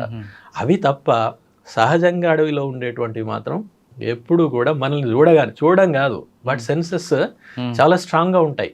అంటే వినేటువంటిది, చూసేటువంటిది చాలా స్ట్రాంగ్ ఉంటుంది. ఇప్పుడు టైగర్ కూడా మన చూపు కంటే దాని యొక్క చూపు 6 రెట్లు ఎక్కువ ఉంటుంది. 6 రెట్లు. అడవిలోకి వెళ్ళిన తర్వాత ఎక్కడి నుంచో మనం చూస్తుంది, గమనిస్తుంది, చాలా ఈజీగా తెలిసిపోతుంది వాటికి. ఇప్పుడు మీరు కుక్కను, పిల్లిని మీరు గమనించండి, అది అక్కడే ఉంటుంది, దాని చెవిని ఇట్లా తిప్పుతూ ఉంటుంది, చూసారా మీరు? రాడార్ లాగా అలా ఉంటుంది అది. అంటే they get lot of information by listening very carefully and their senses are very strong అట్లా అనమాట. అందుకని చాలాసార్లు మనకు కనబడదు టైగర్, మనం చూడడానికి వెళ్తాం, కానీ అది మనల్ని చూసి సాధారణంగా అవి పలాయనం వెళ్ళిపోతాయి. ఎందుకంటే ఫారెస్ట్ డిపార్ట్మెంట్ పనిచేసిన వాళ్ళకి టైగర్ చూడాలని కోరుకుంటుందట, చూస్తేనే వాళ్ళకి ఆ డిపార్ట్మెంట్లో పని చేస్తామని ఒక తృప్తి ఉంటుంది అంటుంటారు. వాస్తవం అంటారా? కానీ అట్లా అనుకోవద్దు ఇప్పుడు కూడా, ఎందుకంటే అది మనల్ని చూడాలని ఇప్పుడు అనుకోదు. నిజంగా ట్రూ ఆఫీసర్ ఎవరు కూడా అట్లా అనుకోరు. కాకపోతే మానవ సహజం జీల్ ఉంటుంది కదా, చూడాలి అనేటువంటి. మనం వాటి గురించి పనిచేస్తాం, అంతేగాని వాటిని చూడడం కోసం వెళ్ళడం అనేది కూడా కరెక్ట్. సడన్గా టైగర్ మనకు ఎదురైంది అనుకోండి, మనం ఏం చేయాలి? ఎస్కేప్ అవ్వాలంటే రాళ్ళతో కొట్టాలా, కర్రతో కొడతారు? ఏం చేయకూడదు. అవి ఎప్పుడు కూడా మన మీదకి రావు. ఓకే, ఇందాక మనం చెప్పుకున్నట్టుగా వాటి యొక్క భయం వాటికి ఉంటుంది, చూసి అవి రిట్రీట్ అయిపోతుంది, వెళ్ళిపోతుంది. ఓకే, అప్పుడప్పుడు ఈ జరిగేటువంటివి ఎలా జరుగుతుంటే సడన్ కాన్ఫ్రంటేషన్ అనమాట. అంటే టక్న ఇప్పుడు ఆ మూల నుంచి అది వస్తుంది, ఈ మూల నుంచి మనం వెళ్తాం, కొన్ని అడుగుల తేడానే ఉంటుంది. ఉండేసరికి ఏం చేయాలో పాల్పోక మీద పడతాయి అన్నమాట. అలాంటి సందర్భాలే ఎక్కువ. ఎందుకంటే అసలు ప్రధానంగా ఒక విషయం ఆలోచించాలి, వాటి యొక్క ఆహారము అంగిలేట్స్ అంటాం, అంటే దుప్పులు, జింకలు, గిట్టలు ఉన్నటువంటి జంతువులు, వాటి ఆహారం అది వాటి యొక్క మెయిన్. మనిషి కాదు, మనిషి ఆహారం అయితే మనుషులు మిగిలేవాళ్ళ? మిగిలేవాళ్ళు కాదు కదా, కాదు, వాటిని తింటుంది అది. ఇలా మరణాలు లేకపోతే ఇంజురీస్ జరగడానికి కారణం ఏంటంటే సడన్ కాన్ఫ్రంటేషన్. లేకపోతే కొన్ని యానిమల్స్ అండి చాలా తక్కువ, అది కొన్ని ఏం చేయలేనటువంటి స్థితిలో, అంటే గిట్టలు ఉన్నటువంటి జంతువులు, దుప్పుల్ని కూడా అవి పట్టలేని స్థితికి చేరిపోతాయి కొన్నిసార్లు, డిసీజ్ కారణంగా, ఓల్డ్ ఏజ్ కారణంగా. అవి కొన్నిసార్లు ఇట్లా మ్యాన్-ఈటర్గా మారుతాయి. అట్లాంటి వాటిని మ్యాన్-ఈటర్ అంటారు. కానీ అట్లాంటివి రేర్. అది ఒకవేళ అలాంటివి ఉంటే మనం వన్యప్రాణి చట్టం 1972 ప్రకారం చీఫ్ వైల్డ్ వార్డెన్ అని ఉంటారు. అంటే ఇక్కడ ఉన్న వన్యప్రాణుల మొత్తానికి ఫారెస్ట్ డిపార్ట్మెంట్లో his the boss. He will give orders to shoot it. అచ్చా, అంతే, ఏం లేదు అందులో. ఎందుకంటే జాతి యొక్క సంరక్షణ ఇంపార్టెంట్. ఇక్కడ మ్యాన్ ఈటర్ అని ఎలా మనం ఐడెంటిఫై చేయాలి? దానికి కూడా ప్రోటోకాల్స్ ఉంటాయి. ఇష్టం ఉన్నట్టుగా చేయడం కాదు. ఓ పలానా పులి ఇలా మారింది అని అంటే నిజంగా అదే జరిగిందా దాన్ని, ఎందుకంటే అన్నీ ఒకేలాగా ఉంటాయి. అవును. వాటికి ఏం చేస్తారు, కెమెరా ట్రాపింగ్ చేస్తారు. అంటే ఇట్లా ఇప్పుడు మీరు ఎలాగైతే కెమెరాలు పెట్టారో మేము అడవిలో కెమెరాలు పెడితే ఆ దారిలో వెళ్తున్నప్పుడు అది ఇన్ఫ్రారెడ్ రేస్ తోటి యాక్టివేట్ అయ్యి కొన్ని అది ఇమేజ్ క్యాప్చర్ చేస్తుంది. చేసినప్పుడు దాని మీద ఉండే లైన్స్ ఉంటాయి, వాటిని మేము స్ట్రైప్స్ అంటాం. స్ట్రైప్స్, ఆ స్ట్రైప్స్ ఒకదానికి ఉన్నది ఇంకో దానికి ఉండదు ప్రపంచంలో దేనికి కూడా. మనకు ఫింగర్ ప్రింట్ ఎట్లానో దానికి అట్లా. అవునా? అట్లా మూడే కనిపిస్తుంటాయి. మూడు కాదు, ఆరెంజ్ ఆరెంజ్ ఉంటుంది కదా, బ్లాక్ లైన్స్ ఉంటాయి, ఆరెంజ్ ఉంటాయి. ప్యాటర్న్ ఎట్లా ఉంది, వంకలు ఉందా, నిలువుగా ఉందా, అడ్డం ఎట్లా తేడా ఉంటాయి అవి. తేడా ఉంటుంది. ఆ అడ్డంగా ఉండవు, అన్నీ ఇట్లా నిలువుగా ఉంటాయి. ఆ ఉన్నటువంటి ప్యాటర్న్ నేను మీకు చెప్పాను కదా, యూనిక్ అనమాట. ఒక టైగర్కి ఉన్నటువంటిది అదే, మళ్ళీ ప్రపంచంలో ఇంకోటి దానికి ఉండదు. మన finger print nothing but finger print. అది మేము చేసి నిర్ధారించుకున్న తర్వాత ఇది ఈ ఏంటి ఇంజురీకో లేకపోతే హ్యూమన్ డెత్కో కారణమైంది అని తెలుసుకున్న తర్వాత దానికంటే ముందు ఫస్ట్ ఏం చేస్తారంటే షూట్ చేయడానికంటే ముందు షూట్ అనేటువంటిది ఫైనల్. దానికంటే ముందు దాన్ని క్యాప్చర్ చేస్తారు. దాన్ని క్యాప్చర్ చేయడం అనేటువంటిది కూడా చాలా పెద్ద పని. దానికి వెటర్నరీ డాక్టర్స్ వాళ్ళ యొక్క సలహా తీసుకుంటారు, వాళ్ళ అజమాయిషీలోనే పనిచేయాల్సి ఉంటుంది. ఎందుకంటే అది వెటర్నరీకి సంబంధించిన విషయం కదా. మన ఫారెస్ట్ ఆఫీసర్ కరెక్టే, కానీ దానికి సంబంధించిన ఎక్స్పర్టీస్ వాళ్ళే ఉంటారు. సో ఇటు చీఫ్ వైల్డ్ లైఫ్ వార్డెన్ నుండి పర్మిషన్ తీసుకొని వాళ్ళ నుండి, అలాగే షూటర్స్ ఎక్స్పర్టీస్ ఉండాలి అందులో కూడా. మనకు కూడా ఉంటే పర్వాలేదు, లేకపోతే మనం వేరే వాళ్ళని తీసుకోవాలి. ఇట్లా ఒక టీం ఫామ్ చేస్తారు. అన్నీ ఇందులో కూడా 5-6 టీంలు ఉంటాయి. వీళ్ళు దాన్ని షూట్ చేస్తారు. చేసి దాన్ని వెంటనే వేరే జూకు తరలించడం కానీ లేకపోతే వేరే ప్రాంతానికి పంపించడం కానీ, దొరకట్లేదు అనుకోండి, కానీ బాగా ఇంజురీ అవుతోంది లేకపోతే డెత్స్ అవుతున్నాయి, అప్పుడు షూట్ చేశాడు, చంపాడు. ఏం దొరకట్లేదు కదా, మరి ఏం చేస్తారు? ఆ సందర్భంలో అట్లా చేస్తారు. అంటే ఇలా 3-4 స్టెప్స్ ఉంటాయి. దీని అన్నిటికీ కూడా నేషనల్ టైగర్ కన్జర్వేషన్ అథారిటీ అని ఒకటి ఉంటుంది. This is the apex body for conserving the tigers in India. వాళ్ళ గైడ్లైన్స్ ఉంటాయి. ఆ గైడ్లైన్స్ ప్రకారం నిర్ధారించిన తర్వాతనే నిర్ణయం తీసుకొని దాన్ని క్యాప్చర్ చేయాల్సి ఉంటుంది. ఓకే, అంతేగాని వేరే రకంగా చేయలేము. అది నెక్స్ట్ మనం బ్యాక్ వెళ్దాం బెజ్జంకి. బెజ్జంకిలో బెజ్జూరు రాబందులు అన్నాం కదా. ఈ రాబందులు నాకు పెద్దగా ఉంటాయి అని అన్నారు. అన్న తర్వాత వాటిని ఇక్కడ ఏమంటారు అంటే రాగబందలే అంటారు అన్నారు. రాగబందలు అంటే బహుశా రాబందులు అయి ఉంటాయి. వీళ్ళు లోకల్గా మారుతుంటాయి కదండి. ఇప్పుడు మన మండలికాల్లో పేర్లు రకరకాలు ఉంటుంటాయి. మండలికమే కాకుండా స్థానికంగా కూడా కొన్ని మార్పులు జరుగుతుంటాయి భాషలో, మాటల్లో. బహుశా ఇది అయ్యి ఉండొచ్చు. నేను అడిగిన వాళ్ళని ఎంత పెద్దగా ఉంటుంది ఏంటి అంటే, సార్ ఇంత పెద్దగా ఉంటుంది, చాలా పెద్దగా ఉంటుంది. సరే వెళ్దామని ఇక ఆ ప్రాంతానికి వెళ్ళాం. ఎందుకంటే అది నేను చేస్తున్నటువంటి ప్రాంతంలోనే ఉంది. అరే అది ఇంకా పెద్ద విషయం కదా, ఇంకెక్కడికో వెళ్ళడం కాదు, నేను చేస్తున్నటువంటి దాంట్లోనే ఇది ఉంది అని just I came to know within few months. ఒక 2-3 నెలల తర్వాత వెళ్ళి చూసాం. ఫస్ట్ కనిపించలేదు, కానీ తర్వాత వెళ్ళినప్పుడు వి గాట్ ఫోటోగ్రాఫ్. నా దగ్గర ఒక చిన్న కెమెరా ఉండేది. నేను తప్పనిసరి కెమెరా క్యారీ చేస్తాను తప్పనిసరి. ఈవెన్ బర్డ్ వాచింగ్ కానీ, బర్డ్స్ గురించి పనిచేయడం, బర్డ్స్ చెక్ లిస్ట్ తయారు చేసాం. ఒక 250 స్పీషీస్ని మేము ఐడెంటిఫై చేసినాం ఆ ఏరియాలో. 250 జాతులు అట్లా ఉంటాయి, ప్రతి చోట ఉంటాయి. సో ఆ విధంగా నేను మొదలు పెట్టడం దీంతో అయిందనమాట. ఇక వెళ్ళిన తర్వాత చూసిన తర్వాత ఇంకేముంది, అది పెద్ద న్యూస్. అది హిందూలో చాలా పెద్ద న్యూస్. మీరు ఇప్పుడు బెజ్జూర్ ఫారెస్ట్ అని కొడితే మీకు హిందూ పేపర్లో 30-40 స్టోరీస్ వస్తాయి హిందూలో. అంటే I use to have contacts with Hindu correspondents. ముఖ్యంగా ఇక్కడ చెప్పాల్సింది హర్పాల్ సింగ్ గారు, అక్కడ ఉమ్మడి ఆదిలాబాద్ చూసేవాళ్ళు. ఆయన రిటైర్ అయిపోయారు నౌ హిందూ నుండి. ఆయన దీనికి కావాల్సిన ప్రచారం అంతా తీసుకొచ్చి పెట్టారు. లేకపోతే ఆయన అంత పెద్ద లెవెల్లో, నేషనల్ లెవెల్లో దాన్ని న్యూస్ చేయలేకపోతే జనానికి తెలిసేది కాదు. అంతే కదా.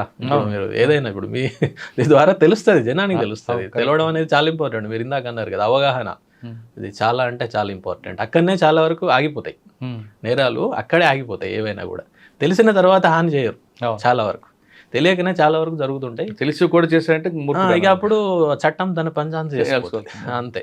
ఇక అది ఉంటుంది. అయితే అక్కడ ఇది తెలిసిన తర్వాత నేను హర్పాల్ సింగ్ గారు కూడా చెప్పాను, లోకల్గా ఉన్నటువంటి వాళ్ళకి చెప్పేస్తే అది చాలా పెద్ద న్యూస్.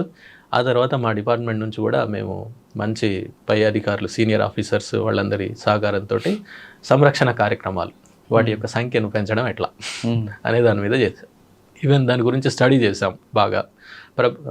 దేశంలో అంటే అది ముఖ్యంగా వాటి సంఖ్య ఏమైందంటే 97 నుంచి 99% వాటి యొక్క సంఖ్య జనాభాలు తగ్గిపోయాయి ప్రపంచవ్యాప్తంగా, ముఖ్యంగా మన ఇండియన్ సబ్ కాంటినెంట్లో. ఎందుకు అంటే డైక్లోఫినాక్ అనే మందు ఉంటుంది, అది పశువులకు వేసేవాళ్ళు. ఆ పశువులకు వేయడం అనేది 80లలో ఎక్కువైపోయింది. అంతకుముందు అంత వేసేవాళ్ళు కాదు జనాలు.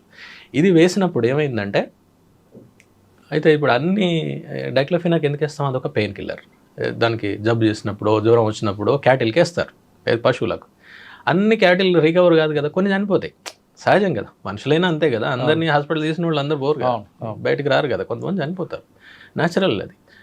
అయితే చనిపోవడం వల్ల ఆ మందు ఏదైతే ఉందో దాని యొక్క శరీరంలో అలాగే ఉండిపోతుంది. వాటిని ఈ రాబందులు తిన్నప్పుడు ఈ డైక్లోఫినాక్ కూడా వాటిలోకి వెళ్ళిపోయి వాటి యొక్క విసర్జక వ్యవస్థను దెబ్బతీస్తాయి.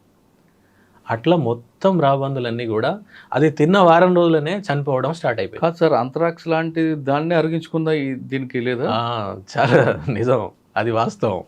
అయితే ఇది అసలు ఇది కారణం అనే సంగతి కూడా చాలా కాలం తెలియలేదు దేశంలో. దీనికి చాలా పెద్ద పెద్ద సంస్థలు, మీరు పేర్లు వినుంటారు, BNHS అని, బాంబే న్యాచురల్ హిస్టరీ సొసైటీ, అట్లనే royal society for protection of birds అని ఒకటి ఉంటుంది, ఇంటర్నేషనల్ సంస్థ బర్డ్స్ మీద. అలాగే పెరిగ్రీన్ ఫౌండేషన్ అని ఫ్రెంచ్ వాళ్ళది. వీళ్ళందరూ సంయుక్తంగా అసలు రాబందుల సంఖ్య ఇంత తగ్గిపోవడానికి కారణం ఏంటి ఇండియన్ సబ్ కాంటినెంట్లో, అంటే పాకిస్తాన్, బంగ్లాదేశ్ మన దగ్గర విపరీతంగా చనిపోయినాయి అన్నట్టు.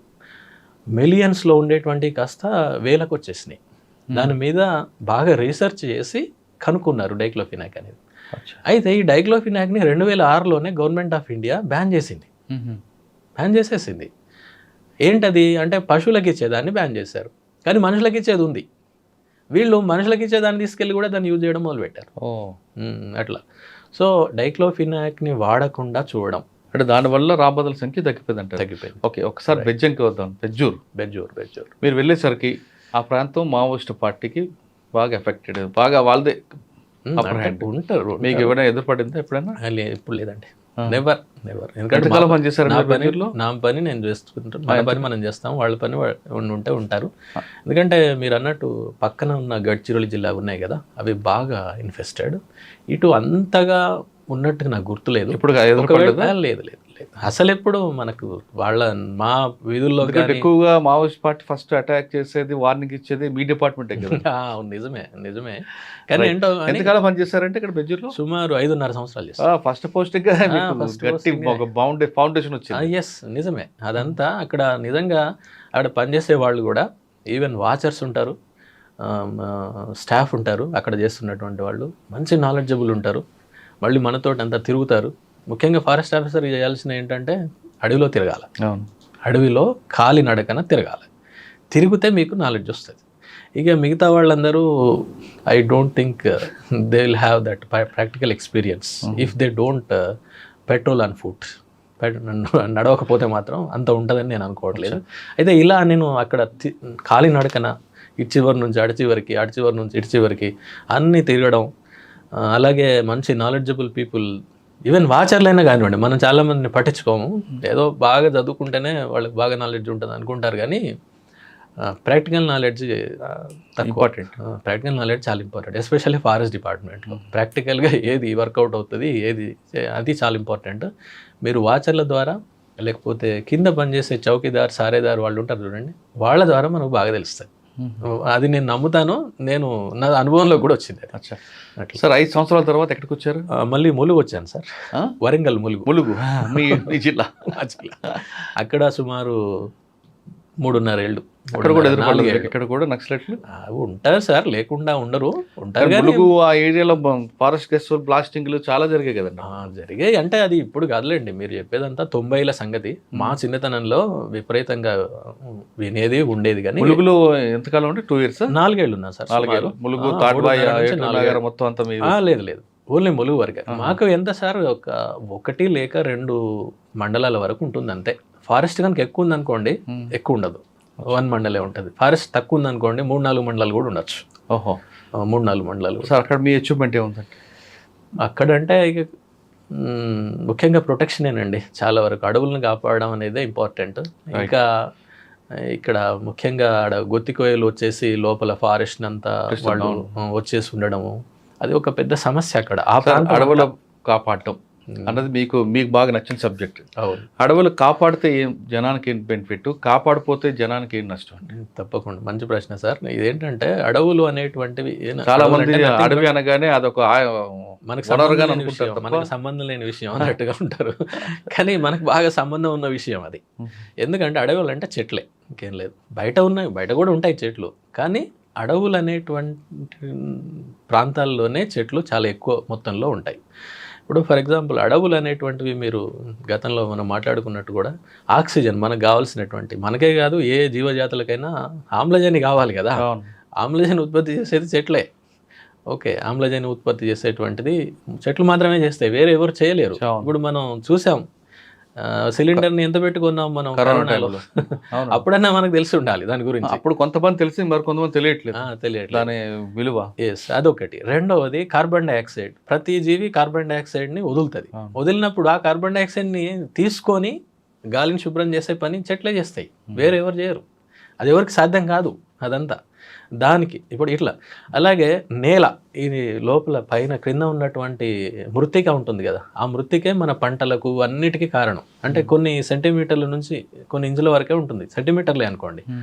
ఆ సెంటీమీటర్ల మేరకు ఉన్నటువంటి మృత్తికే మొక్కలు పెరగడానికి, ముఖ్యంగా పంటలు పండడానికి ప్రధాన కారణం. చెట్లే లేవనుకోండి, అది కొట్టుకుపోతుంది. వేల సంవత్సరాలుగా, మిలియన్ల సంవత్సరాలుగా ఏర్పడినటువంటి మృత్తిక చెట్ల యొక్క ఆచ్ఛాదన కనుక పైన లేకపోతే అది కొట్టుకుపోతుంది. అది కొట్టుకుపోయిందంటే మనం ఎన్ని కష్టాలు పడ్డా కూడా పంటలు పండవు. ఓకే, అంతేకాదు ఫారెస్ట్ ఏంటంటే జీవ వైవిధ్యం అంటాం కదా, జీవ వైవిధ్యానికి నిలవులు అనమాట. జీవ వైవిధ్యం అంతా అందులోనే ఉంటుంది. జీవ వైవిధ్యం అంటే అన్ని రకాల జంతువులు, అన్ని రకాల చెట్లు, అన్ని రకాల జాతులు ఉండడం. ఎందుకంటే ఒకదానికొకటి లింక్ అయి ఉంటాయి. ఇప్పుడు మీకు ఇందాక ఫారెస్ట్ ఈకోసిస్టంలో ఒక జంతువు చచ్చిపోతే ఒకదాని మీద ఒకటి ఏ విధంగా ఆధారపడి ఉంటుందో నేను ఒక ఉదాహరణ చెప్తాను. ఇందాక రాబందులదే. ఫర్ ఎగ్జాంపుల్ రాబందులే లేవనుకోండి, ఏమవుతుంది? మనం పడేసినటువంటి పశువుల మృతదేహాలు అలాగే పడిపోయి ఉంటాయి. దానివలన అవి కుళ్ళిపోయి వాటి అక్కడ ఉన్నటువంటి గాలి, అక్కడ ఉన్నటువంటి నేల, నీరు అంతా కూడా కలుషితమైపోతుంది. అది అన్ని జాతుల మీద ప్రభావం చూపెడుతుంది, మనం మీద కూడా ప్రభావం చూపెడుతుంది. దాంట్లో ఈ మధ్య వచ్చినటువంటివి ఏంటంటే అవి చనిపోవడం, వాటి యొక్క సంఖ్య తగ్గడం వలన ఇంకా వేరే వ్యాధుల్ని కలుగజేసే సూక్ష్మజీవుల సంఖ్య బాగా పెరిగిపోతుంది. అలాగే కుక్కల సంఖ్య బాగా పెరిగిపోతుంది. ఎందుకంటే కుక్కలు తింటున్నాయి. కుక్కలు తినడం వల్ల వాటి సంఖ్య బాగా రిప్రొడక్షన్ ఎక్కువైపోయింది. దానివల్ల రేబీస్ ఇదివరకు ఉన్న వాటికంటే కొన్ని రెట్ల రేబీస్ కేసులు వచ్చేసాయి ఈ మధ్యలో. అంటే ఒక ఆవరణ వ్యవస్థలో ఒక జీవి దాని పని అదే చేస్తుంది, అంతే. ఆ పనిని మనం చేయలేం.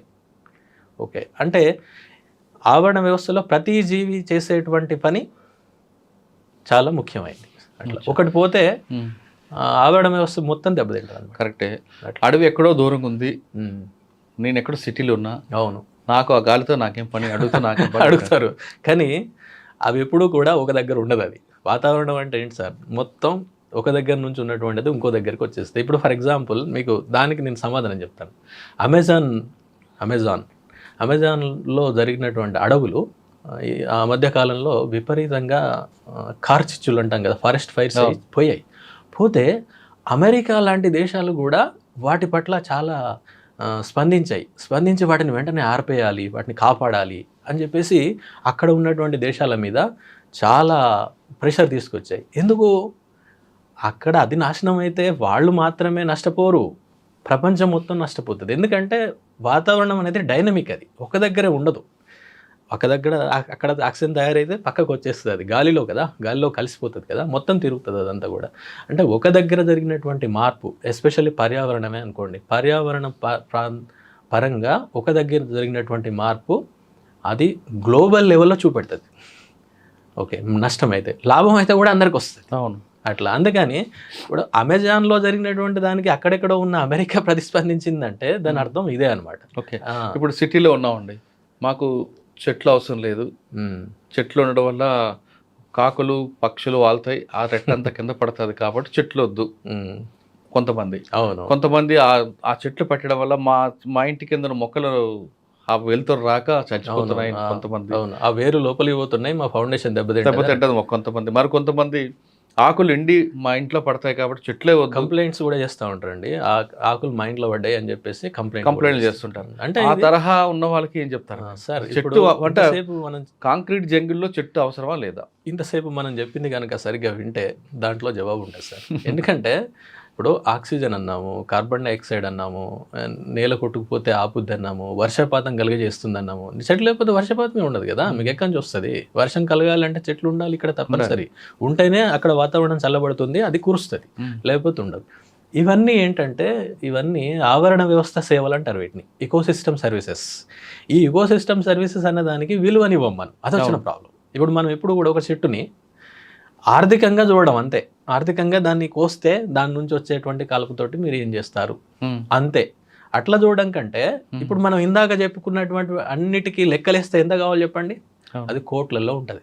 ఒక 50 సంవత్సరాల చెట్టు అది ఇచ్చేటువంటి ఎకోసిస్టమ్ సర్వీసెస్కి లెక్కలు కనుక కడితే కోట్లలో ఉంటుంది. అయితే ఇదంతా కూడా మన దురదృష్టవశాత్తు మన దగ్గర లేదు, కానీ వెస్టర్న్ కంట్రీస్లో వచ్చేసింది అది. ఇప్పుడు అమెరికా లాంటి దేశాల్లో వాళ్ళు ఏం చేస్తారంటే ఒక పీస్ ఆఫ్ ల్యాండ్లో ఫారెస్ట్ కనుక ఉంటే ఆ ఎకోసిస్టమ్ సర్వీసెస్కి అంతా లెక్కలు కడతారట. లెక్కలు కట్టేసి ఆ పక్కన ఉన్నటువంటి కమ్యూనిటీ ఎవరైతే దాన్ని నుంచి బెనిఫిట్ పొందుతున్నారో వాళ్లకు ట్యాక్స్ రూపంలో లేక సెస్ ఏదో అంటారు కదా, దాని మీద వేసేసి అక్కడ నుంచి తీసుకొని మళ్ళీ దాన్ని డెవలప్ చేయడం కోసం ఉపయోగిస్తారు. సార్, ఇంటి ముందు మొక్కలు పెట్టుకుంటారు కొంతమంది. అవును. దానివల్ల పర్యావరణం ఉంటుందా, ఆక్సిజన్ వస్తుందా, లేదు ఇంటి ముందు షోక్ అయినా? తప్పకుండా వస్తుంది, ఏదైనా వస్తుంది. అయితే ఇందులో ఏంటంటే సార్ కొన్ని ఎస్థెటిక్ సెన్స్ కూడా కొన్ని ఉంటాయి. ఫర్ ఎగ్జాంపుల్ రోడ్లు వెంట మనం అవెన్యూ ట్రీస్ అని పెడతాం, అంటే చూడడానికి అందంగా ఉంటుంది అనిపించడం. కానీ ఎందుకు సార్ ఆ చెట్లు వాటి మీద ఒక ఆకి వాళ్ళతో పెట్టుకోవాలి కదా? అంటే కొంచెం మనం ఏం చేయాలంటే ఇక్కడ మనం చేయాల్సినటువంటి పని నేటివ్ స్పీషీస్, అంటే ఈ ప్రాంతంలో ఉన్నటువంటి మొక్కలు. ఇందులో కూడా కొన్ని రకరకాల రంగులు కలిగిన పూలను ఉన్నటువంటి మొక్కలు, లేకపోతే ఆర్థికంగా మనకు ఉపయోగపడేటువంటి మొక్కలు మన ప్రాంతంలో పెరిగినవి కూడా ఉన్నాయి కదా. సపోటా, సీతాఫల పెట్టండి, ఎక్కడ ఏవైతే ఏంటి, ఏవైనా పర్వాలేదు.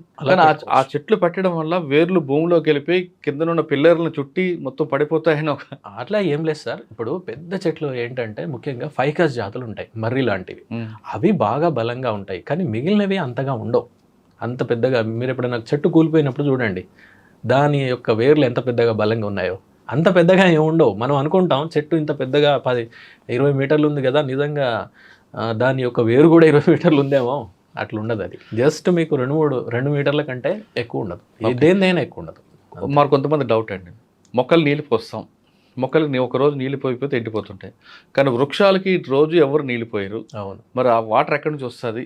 అవి ఎస్టాబ్లిష్ అయిపోతాయి లోపల ఉన్నటువంటి మాయిశ్చర్ని అవి ఎప్పటికీ తీసుకుంటాయి అన్నమాట. ఇంకొకటి మీరు ఇందాక మనం చెప్పుకున్న ఎకోసిస్టమ్ సర్వీసెస్లో ఈ భూగర్భ జలాలని వాటిని సరిగ్గా ఉంచే విధంగా, వాటర్ టేబుల్ అని మనం అంటాం కదా, వాటిని సరిగ్గా ఉంచే విధంగా చూసేవి కూడా చెట్లే. ఒకవేళ మీకు అక్కడ ఏమి చెట్ల యొక్క ఆచ్ఛాదన లేదనుకోండి, వర్షం పడదు. వర్షం పడకపోతే లోపలికి పోదు కదా, ఏది పోయేది లేదు కదా అక్కడ. సో ఒకవేళ వర్షం పడ్డా కూడా మొత్తం రన్ ఆఫ్, మొత్తం అంతా బయటకు వెళ్ళిపోతాం. అదే చెట్లు ఉన్నాయనుకోండి ఏమవుతుంది, చిన్నగా వెళ్తుంది. దీనికి ఒక అటవీ అధికారి చెప్పిన ఒక చిన్న ఎగ్జాంపుల్ మీకు చెప్తాను. ఇప్పుడు మనకు అంతా జుట్టు ఉందనుకోండి, కొంచెం నీళ్లు పోసాం, ఏమవుతుంది? వెంటనే కారో ఏం లేదు గుండె అయిపోయింది, మనం పోసాం, ఏమవుతుంది? వెంటనే మీరు ఏ డ్రాప్ కూడా అక్కడ ఆగుదా? అంటే కామన్ మ్యాన్కి తెలిసే విధంగా ఆయన ఒక చిన్న వీడియో కూడా నేను చూసా. అది చాలా అంటే స్ట్రైట్గా వెళ్ళిపోయింది విషయం. మనం దాని గురించి పావుగంట మాట్లాడాల్సిన అవసరం లేదు, సింపుల్గా. ఈ విధంగా చెట్ల యొక్క వేళ్ళు ఈ మాయిశ్చర్ని పట్టి ఉంచుతాయి అన్నమాట. అవును. సో వచ్చే వర్షం కూడా ఆ నీటిని ఒడిసి పట్టుకునేటువంటిది, అలాగే భూమిలోకి ఇంకే విధంగా చూసేటువంటిది చెట్లే చేస్తాయి. అందులో అడవే చేస్తుంది, వేరే ఏవి చేయవు. కాబట్టి ఎక్కడైతే అడవి ఉండదో అక్కడ మీకు భూగర్భ జలాలు కూడా తక్కువ ఉండే అవకాశం ఉంటుంది. అంటే ఎక్కడైనా సరే అడవిని పోషించాలి, మనం కాపాడాలి మనం. తప్పకుండా.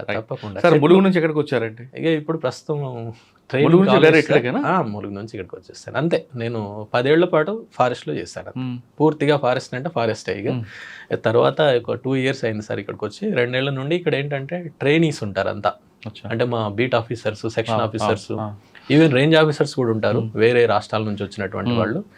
సో ఇక వీళ్ళ గురించి ఇక్కడ ఏంటి ట్రైనింగ్ ఇవ్వడం వాళ్ళకి, అంటే నేననే కాదు చాలా మంది ఉంటారు, మీరు ఓ 20 మంది ఉంటారు, 15 నుంచి 20 మంది సార్. అందులో అయితే కొన్ని ప్రశ్నలు ఉన్నాయి, ఒక్కొక్క దానికి మీరు కొంచెం బ్రీఫ్గా చక్కగా అందరికి చెప్పాలి. ఓ 10 ప్రశ్నలు ఉంటాయి, ప్రయత్నం చేస్తాను సార్. చెప్పండి. ప్రస్తుత పరిస్థితుల్లో పర్యావరణం, అడవుల పాత్ర ఏంటి, అడవుల వల్ల లాభాలేంటి? ఎస్ సార్, ఇప్పుడు ఇందాక నేను చెప్పినట్టుగా ఇంకా గతంతో పోలిస్తే ఇప్పుడు పర్యావరణం పాత్ర చాలా పెరిగింది, ఎందుకంటే నాశనం అయిపోతుంది కాబట్టి అందరూ కూడా దాన్ని పరిరక్షించాలి. మీరు అన్నట్టు ఇందాక కేవలం అటవీ శాఖ పాత్రే కాదు, అందరూ చేయాల్సినటువంటిది. అటవీ శాఖ వాళ్ళు మొత్తం ఇంత పెద్ద ఫారెస్ట్ని కాపాడడానికి ఉండేవాళ్ళు ఒక 5,000 మంది కంటే ఎక్కువ ఉండరు సార్, 5,000 మంది మాత్రమే ఉంటారు. అంతేకాకుండా కమ్యూనిటీ యొక్క తోడ్పాటు లేకుండా మనం ఏం చేయలేం. ఇప్పుడు ఫర్ ఎగ్జాంపుల్ ఒక ప్రాంతంలో నేను పనిచేశాను, అక్కడ 260 చదరపు కిలోమీటర్ల మేర ఫారెస్ట్ ఉంటుంది, 26,000 హెక్టార్లు. ఓకే, 26,000 హెక్టార్లను 12 మంది, 5,000 మొత్తం రాష్ట్రానికి చెప్పాను సార్. మేము ఉండేది 12 మంది ఉండేవాళ్ళం అప్పుడు. 12 మంది మేము ఎట్లా కాపాడతాం అంటే, సరే లా ఇంప్లిమెంటింగ్ అదంతా తర్వాత సంగతి, అది చేయొచ్చు, చేయడం కాదు, కానీ ఏంటంటే జనాల యొక్క తోడ్పాటు అది లేకుండా మాత్రం మనం చేయలేము. అన్ని చోట్ల చేయాలి అది, విలేజెస్, ఫారెస్ట్ విలేజెస్ అనే కాదు, ఈవెన్ మీరు అన్నట్టు అర్బన్ ఏరియాస్లో కూడా అందరూ చేస్తేనే అవుతుంది. ముఖ్యంగా ఈ అడవుల నిర్మూలన, ఇప్పుడు వ్యవసాయం కోసం ఈ జనాభా బాగా పెరిగిపోవడం, ఇప్పుడు ఇదివరకు ఏదో 30-40 కోట్లు స్వతంత్ర టైంలో ఉన్నటువంటిది కాస్త ఇప్పుడు మొత్తం ఇంత వచ్చేసరికి భూమి అయితే పెరగలేదు కదా, అందుకని అడవులు నాశనం అయిపోతున్నాయి. నెంబర్ 2, ఆవరణ వ్యవస్థలో మానవుడి స్థానం ఏమిటి? ఎస్ సార్, ఇక్కడ ఏంటంటే ఆవరణ వ్యవస్థ అనేటువంటిది అన్ని జీవజాతులు ఉండేటువంటివి ఒకదాని మీద ఒకటి ఆధారపడి ఉంటాయి. ఇందాక టైగర్ ఎగ్జాంపుల్ చెప్పాను కదా, అట్లా మనిషి అనేటువంటి వాడు కూడా అందులో ఒక భాగం. అంతేగాని ఆవరణ వ్యవస్థ మీద ఉండడు మనిషి, కానీ మనమేమో మీద ఉన్నట్టు మిగతా వాటి మీద అందరి మీద పెత్తనం చేస్తున్నట్టు మనం అనుకుంటున్నాం. అనుకోవడం వలన కొన్ని జీవజాతులు నశిస్తున్నాయి, మొత్తానికి పోతున్నాయి. అట్లా అది మనం వాటి బాధ్యత కూడా మనదే. ఈ మధ్యలో మీరు చూసే ఉంటారు, ఒక సుప్రీంకోర్టు కేసు ఉంది మొన్న ఈ మధ్యలో, జస్ట్ వారం రోజుల క్రింద. ఒక ల్యాండ్ అది ఫారెస్ట్ భూమి అని చెప్పేసి మనకు వేరే వాళ్ళు మాది అని కోర్టుకు వెళ్ళారు, కాదని చెప్పేసి చెప్పింది. చెప్పడంతో పాటు ఏమందంటే, మనిషి అనేటువంటి వాళ్ళు, మనిషి తనకున్నటువంటి మేధో సంపత్తిని మిగతా జీవజాతులకు వాటి యొక్క సంక్షేమానికి కూడా ఉపయోగించాలి అని చెప్పింది అనమాట. అంటే అంతే కదా, మిగిలిన వాటన్నిటికంటే ఇంటెలిజెంట్ కదా మిగతా జాతుల కంటే. సో అది మన బాధ్యత అనమాట అందరూ. నెంబర్ 3, అడవులు దెబ్బతీయడానికి ప్రధాన కారణాలు ఏమిటి? ముఖ్యంగా సార్, ప్రధానంగా ఈ ఒకటి ఇందాక అన్నాను కదా, వ్యవసాయం కోసం చెట్లను కొట్టేసి మొత్తం భూమి ఎంత అడవి ఎంత సాఫ్ చేసేసి ఎక్కువగా చేస్తున్నటువంటి సందర్భాలు ఉన్నాయి, చాలా చోట్ల ఉన్నాయి అన్నమాట. సో అది బాగా పెద్ద కారణం, ప్రధానమైనటువంటి కారణం. అది పోడు వ్యవసాయం కావచ్చు, లేకపోతే ఛత్తీస్గఢ్ నుండి వచ్చిన కొన్ని ప్రాంతాలు, ముఖ్యంగా గోదావరి బెల్ట్లో వాళ్ళు గుత్తికోయాలని ఉంటారు, వాళ్ళు అటువైపు కొంచెం ప్రాబ్లం ఉంది అక్కడ, ఆ శాంతి భద్రత సమస్య, ఏదో సమస్యలు ఉన్నాయి అక్కడ. వాళ్ళు లేకపోతే వాళ్ళు ఇటువైపు ఎందుకు వస్తారు, ఇటు వచ్చేసి వాళ్ళు అడవిలో చేరుతారు. అడవిలో ఎందుకంటే వాళ్ళు ఫారెస్ట్ డ్వెల్లింగ్ ట్రైబ్స్, వాళ్ళు బయట ఉండేవాళ్ళు కాదు, వాళ్ళ జీవన విధానమే అట్లుంటుంది. వచ్చేసి వాళ్ళంతా సాఫ్ చేసేస్తారు ఉండడానికి, అట్లనే వాడు వ్యవసాయం చేయడానికి కూడా వాళ్ళు మొత్తం దాన్ని సాఫ్ చేస్తారు. దానివలన బాగా నష్టం జరుగుతోంది. కరీంనగర్ నుంచి మీకు ఖమ్మం వరకు ఇది మనకు బాగా కనిపిస్తాయి. మీరు గమనించే ఉంటారు, శ్రీనివాసరావు గారి హత్య కూడా ఆ నేపథ్యంలోనే జరిగింది. అట్లా చాలామంది ఫారెస్ట్ ఆఫీసర్స్ ప్రాణాలు కోల్పోవడం అనేటువంటిది కూడా జరుగుతుంది. ఇంకొకటి డిగ్రడేషన్ అంటే అడవి ఉంటుంది కానీ దాంట్లో ఉన్న వాల్యుబుల్ టింబర్ ఇట్లాంటివన్నీ పోతాయి. అంటే టీకి ఇట్లాంటివి స్మగ్లింగ్ ఉంటుంది చూసారా, అది అట్లనే వన్యప్రాణులు చంపడం, ఇక ఇలాంటివన్నీ అటవీ నేరాలు ఉంటుంటాయి. వీటి కారణంగా అడవులు దెబ్బతింటున్నాయి. ఓకే, నెంబర్ 4 అండి, వన్యప్రాణుల పాత్ర ఏమిటి? చాలా జాతులు అంతరిస్తున్నాయి లేదా వాటి జనాభాలు తగ్గిపోతున్నాయి, ఎందుకు? ముఖ్యంగా వన్యప్రాణులు ఏంటంటే, ఇప్పుడు ఫర్ ఎగ్జాంపుల్ మీకు ఉదాహరణ మళ్ళీ నేను టైగర్ గురించే చెప్పాల్సి వస్తుంది. టైగర్ ఉందనుకోండి, ఆ ఫారెస్ట్ అంతా ప్రొటెక్ట్ అవుతుంది అంతే.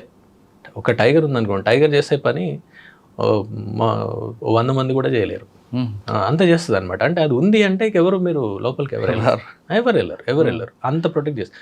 అయితే ఇక్కడ మన బాధ్యత ఏంటంటే దాన్ని మనం కాపాడాలి. ఎలా?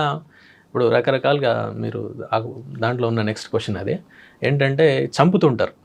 ఏది రకరకాల పద్ధతులు చంపుతుంటారు. ఈవెన్ టైగర్ అనేది కూడా చంపడానికి వెనుకాడరు. ఎందుకంటే టైగర్ అనేది చాలా దాని స్కిన్, దాని అన్ని నెయిల్స్, ముస్టాష్, ఇవన్నీ ప్రతి ఒక్కటి విబ్రియా అంటారు, అవన్నీ కూడా ప్రతి ఒక్కటి చాలా వాల్యుబుల్. అంటే జనాలు అట్లా ఉంది. అంటే దాని చుట్టూ నిజానికి అవన్నీ మిత్స్ అండి, అవి మూఢనమ్మకాలు.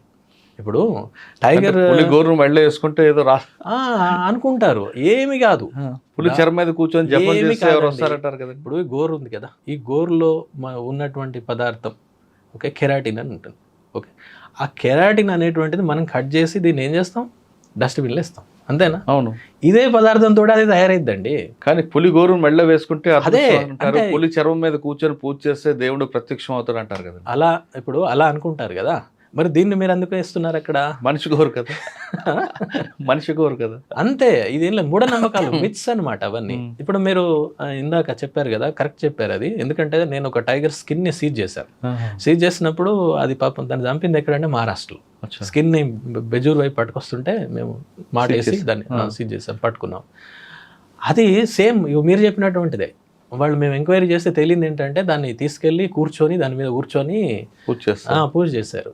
ఎందుకు, మీరు ఒక విషయం నేను చెప్తాను. మీరు ఎలాంటిదైనా తోలు లాంటిది మీరు కనుక వేసుకొని కూర్చుంటే కొద్దిసేపటికి మనకు అలా ఫీలింగ్ వచ్చేస్తుంది. ఎందుకంటే మన కండక్షన్ క్రిందికి పోదు. అంటే ఫర్ ఎగ్జాంపుల్ మీరు కొన్నిసార్లు చెప్పులు వేసుకొని స్లిప్పర్స్ వేసుకొని ఇంట్లో తిరుగుతూ ఉంటారు చూసారా, తిరిగినప్పుడు మన ఆటోమేటిక్గా మన లోపల కొంత ఎనర్జీ డెవలప్ అవుద్ది. ఆ డెవలప్ అయినప్పుడు అలా ఉన్నటువంటి వాళ్ళని కనుక మనం పట్టుకుంటే మనకు షాక్ వచ్చినట్టు అవుద్ది. మీరు గమనించినరో లేదో.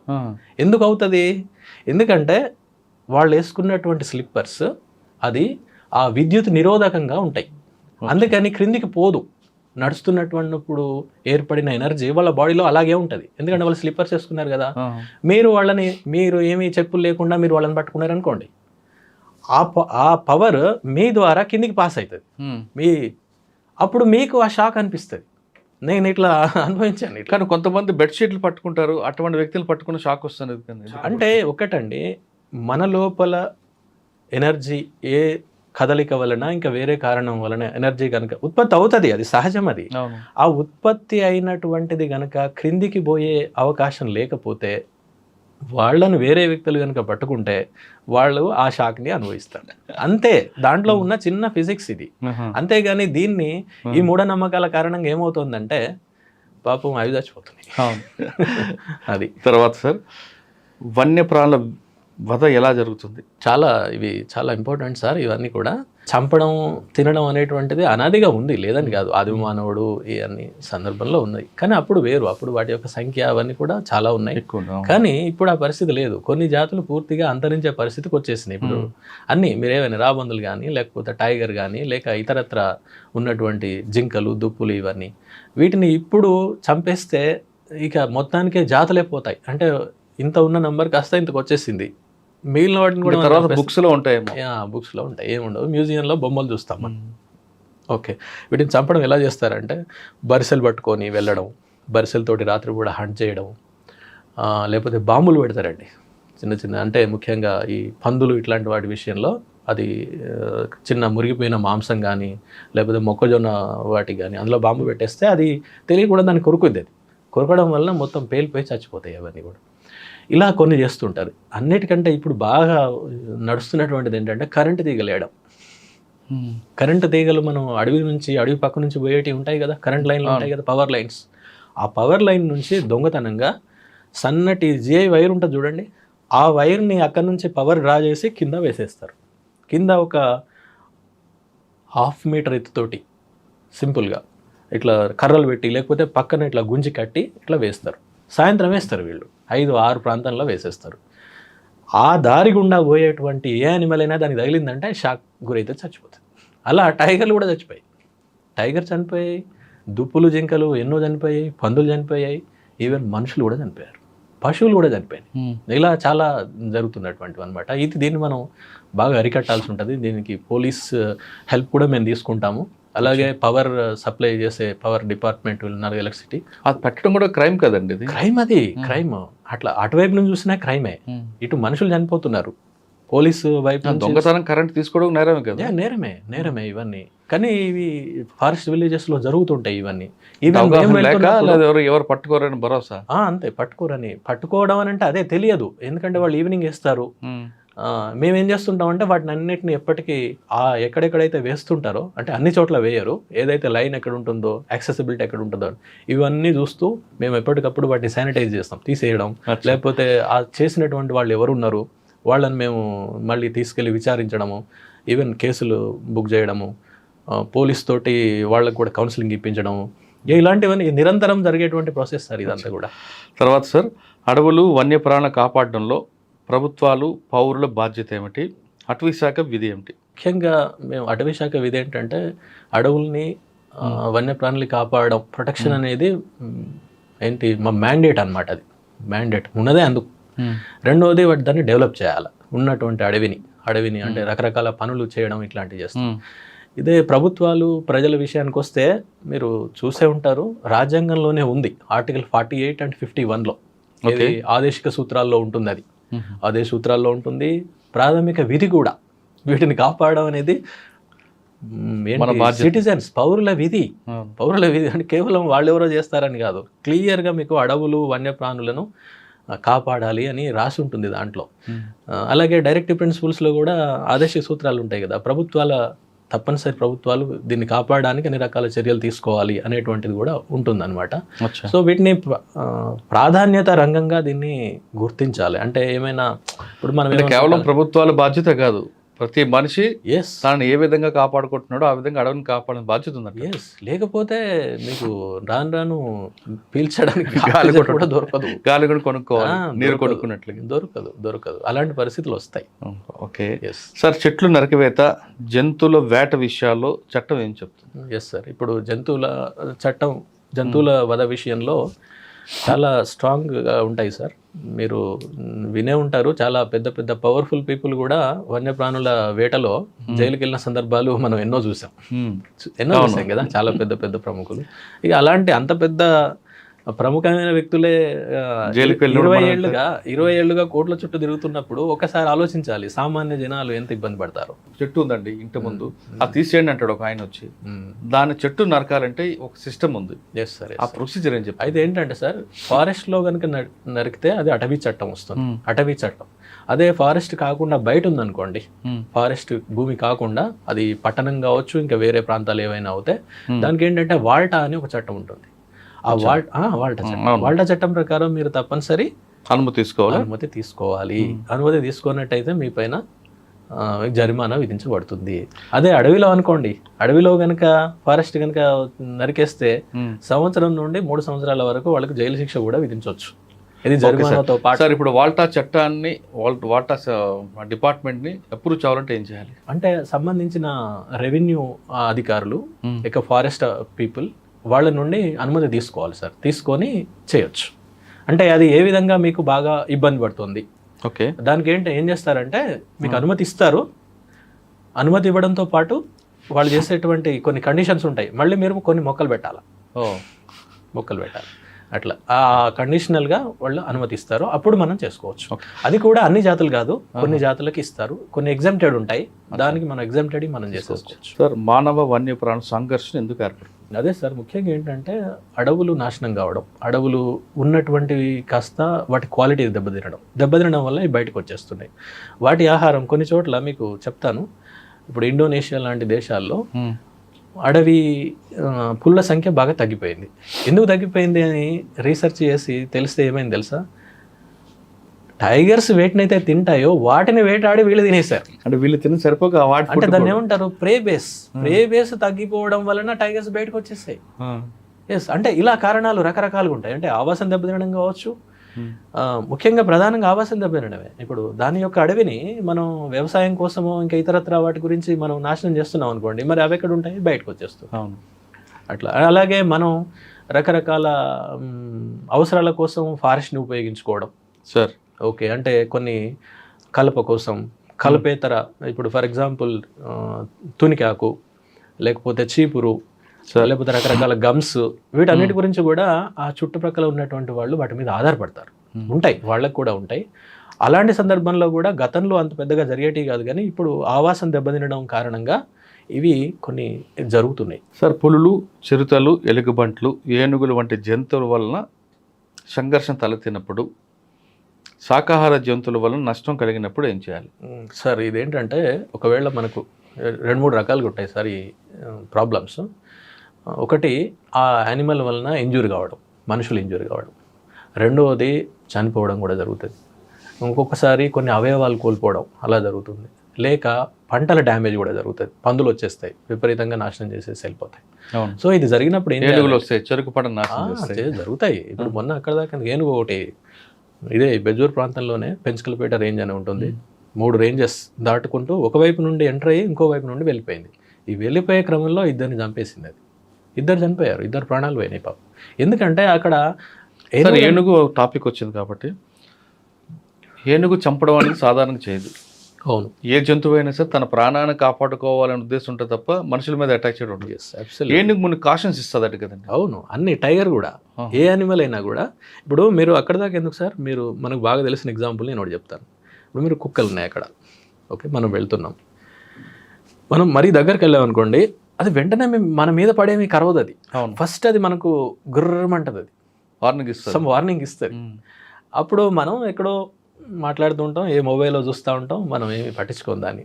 అంటే జనరల్గా మన హ్యూమన్ టెండెన్సీ అది, నేను పర్సన్ అనట్లేదు. అయినా చూడకుండా దాని దగ్గరికి వెళ్ళిపోతాం, మీద పడితే. అంటే ప్రతి దానికి ఏంటంటే దానికంటూ ఒక బార్డర్లో ఉన్నప్పుడు ఒక ప్రత్యేకమైన ఏరియా ఉంటుంది. ఆ ఏరియా వరకు అది థ్రెట్ను పర్సీవ్ చేయదు. ఏం కాదులే, ఇక్కడి వరకు వచ్చినా కూడా నేను వెళ్ళిపోవచ్చు అని అనుకుంటుంది అనమాట. మీరు ఆ లిమిట్ని కూడా దాటారు, మీద పడితే. ఏనుగు ఏం చేస్తుంది? అయితే ఇది కూడా ఇప్పుడు మొన్న జరిగింది కూడా, వస్తున్నప్పుడు ఈ ఏనుగు గురించి మన ప్రాంతంలో ఐడియా లేదు. ఎందుకంటే ఏనుగులు మన అడవిలలో లేవు. ఈ మధ్యలో వచ్చినటువంటిది అది. బహుశా కొన్ని దశాబ్దాలు శతాబ్దాల చిత్తూరు, శ్రీకాకుళం ఇటువైపు ఉంటాయి. మన దగ్గర ఒకప్పుడు ఉన్నాయేమో మరి మనకు తెలియదు. ఎందుకంటే మన టెంపుల్స్ మీద మనం కథలు చెప్పుకునేటప్పుడు, లేకపోతే హిస్టరీ చెప్పుకునేటప్పుడు మనం చదువుతాం వీటన్నిటి, రాజులు ఇంతగా పెంచేవాళ్ళు అది ఇది అని చెప్పేసి. బహుశా మరి అప్పుడు ఉన్నాయేమో మనకు తెలియదు, రికార్డ్స్ మనకు తెలియదు. కానీ బహుశా నేను అనుకుంటున్నా ఇప్పుడు అవి ఛత్తీస్గఢ్లో ఉన్నాయి. యాక్చువల్గా ఛత్తీస్గఢ్ నుండి మహారాష్ట్రకు వచ్చేసినాయి. మహారాష్ట్ర నుంచి మనకు ఆనుకొనే ఉంది బెజూర్, కాగజ్ నగర్, దానికి ఆనుకొనే ఉంటుంది. సో మళ్ళీ దాని యొక్క విస్తరణ, దాని యొక్క ఏరియా విస్తరణలో భాగంగా వచ్చినాయా మనకు తెలియదు. దాన్ని స్టడీ చేస్తే తప్ప మనకు అర్థం కాదు. అయితే ఈ ఏనుగు రావడంతో ఇక్కడ ఏంటంటే వీళ్ళకు పాపం తెలియదు ఏనుగు అనేటువంటి విషయం, దాన్ని ఎట్లా హ్యాండిల్ చేయాలో తెలియదు. ఈవెన్ టైగర్ తెలుసు, టైగర్ గురించి వచ్చినప్పుడు మనం ఎట్లా కాపాడుకోవాలనేది వాళ్ళకి ఐడియా ఉంది, కామన్ పీపుల్కి. కానీ దీని గురించి ఐడియా లేకపోవడం వల్ల తక్కువ అంచనా వేశారు దాన్ని. అది కాకుండా యానిమల్ చాలా పెద్దగా ఉంటుంది, మనం దగ్గరకు వచ్చేసరికి మనం వెళ్ళిపోవచ్చులే, అలా కొన్ని మిస్కన్సెప్షన్స్ ఉన్నాయన్నమాట. వాటి కారణంగా వాళ్ళు ఒకరైతే ఫోటో తీస్తున్నారు దాన్ని. సో ఇక అది unfortunately really it's a great. ఏనుగు ఎదురు పడినప్పుడు ఏం చేయాలి, ఎలా తప్పించుకోవాలి? అంటే జనరల్గా సార్ మనం ఎప్పుడు కూడా కొన్ని 100 మీటర్లు మనం దానికి దూరంగానే ఉండాలి. ఎందుకంటే అది వైల్డ్ యానిమల్. వైల్డ్ యానిమల్ ఎలా బిహేవ్ చేస్తుంది అనేది మనం ఎప్పుడు కూడా చెప్పలేం. Few hundreds of meters you should be away from it. So దాన్ని మనం ఎప్పుడు కూడా డిస్టర్బ్ చేయకూడదు. దాని మానసిక స్థితి ఎలా ఉంది ఏంటనేది మనకు తెలియదు.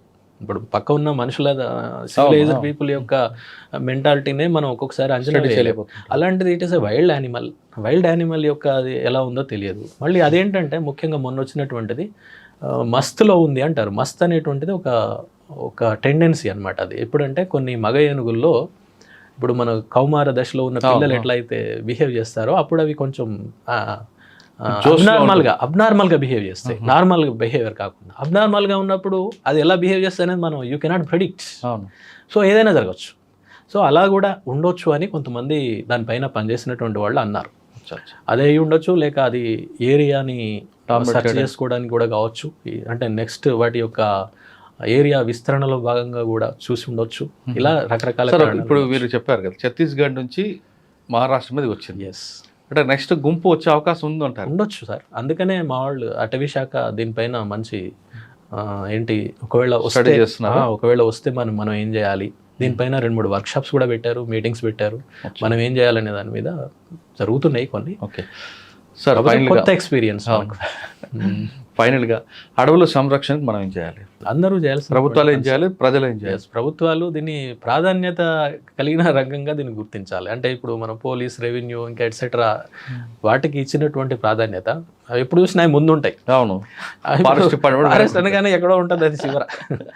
అలా కాకుండా, ఎందుకంటే ఎకోసిస్టమ్ ఆధారంగా మనం గాలి, నీళ్లు ఇట్లాంటివన్నీ కేవలం కలప డబ్బులే కాకుండా ఇట్లా ఆలోచించినప్పుడు చాలా ముఖ్యమైనటువంటి వనరు కాబట్టి దాన్ని ఏ పేరుతోనైనా దాన్ని నాశనం జరగకుండా జరిగేటువంటి దాన్ని ఆపాలి, దాన్ని రక్షించాలి. అలాగే కొన్ని నశిస్తున్నటువంటి జాతులు, ఫర్ ఎగ్జాంపుల్ రాబందులే అనుకోండి, ఇంకా వేరే ఏవైనా టైగర్సే అనుకోండి, వీటి గురించి చాలా మంచి సంరక్షణ చర్యలు బాగా చేపట్టాలి. ముఖ్యంగా అవి ఖాళీలు ఉంటున్నాయి బాగా. ఇప్పుడు మీరు చూసారు కదా, 5,000 మంది ఉంటాయి. 5,000 కాదు, కనీసం 10,000 మంది అయినా మినిమం ఉండాలి. చాలా చోట్ల ఖాళీలు ఉంటాయి. అలా ఖాళీలు ఉండకుండా అంతా నింపేసి వీళ్ళకు ట్రైనింగ్స్ ఇట్లాంటివి ఇవ్వడము, దీన్ని కొంచెం స్ట్రెంథన్ చేయాలి సార్. స్ట్రెంథన్ కనుక చేస్తే తప్పకుండా ఉంటుంది. అలాగే ప్రజల్లో కూడా అవగాహన కల్పించాలి. మీరు మొదలుపెట్టిన దాంతో నేను ఏం చేస్తాను, అవగాహన అనేది చాలా ఇంపార్టెంట్ అన్ని చోట్ల. ఇప్పుడు మనం చిన్న చిన్న వాటికే ఎంతో, ఇప్పుడు ఒక చిన్న సబ్బో, టూత్పేస్ట్ ఉందనుకోండి, దాని మీద ఎంత ఖర్చు పెడతారు అడ్వర్టైజ్మెంట్ కోసం? లెక్కలేనంత ఖర్చు పెడతారు, మనకు తెలియకుండానే అది కొనేస్తాం వెళ్ళి.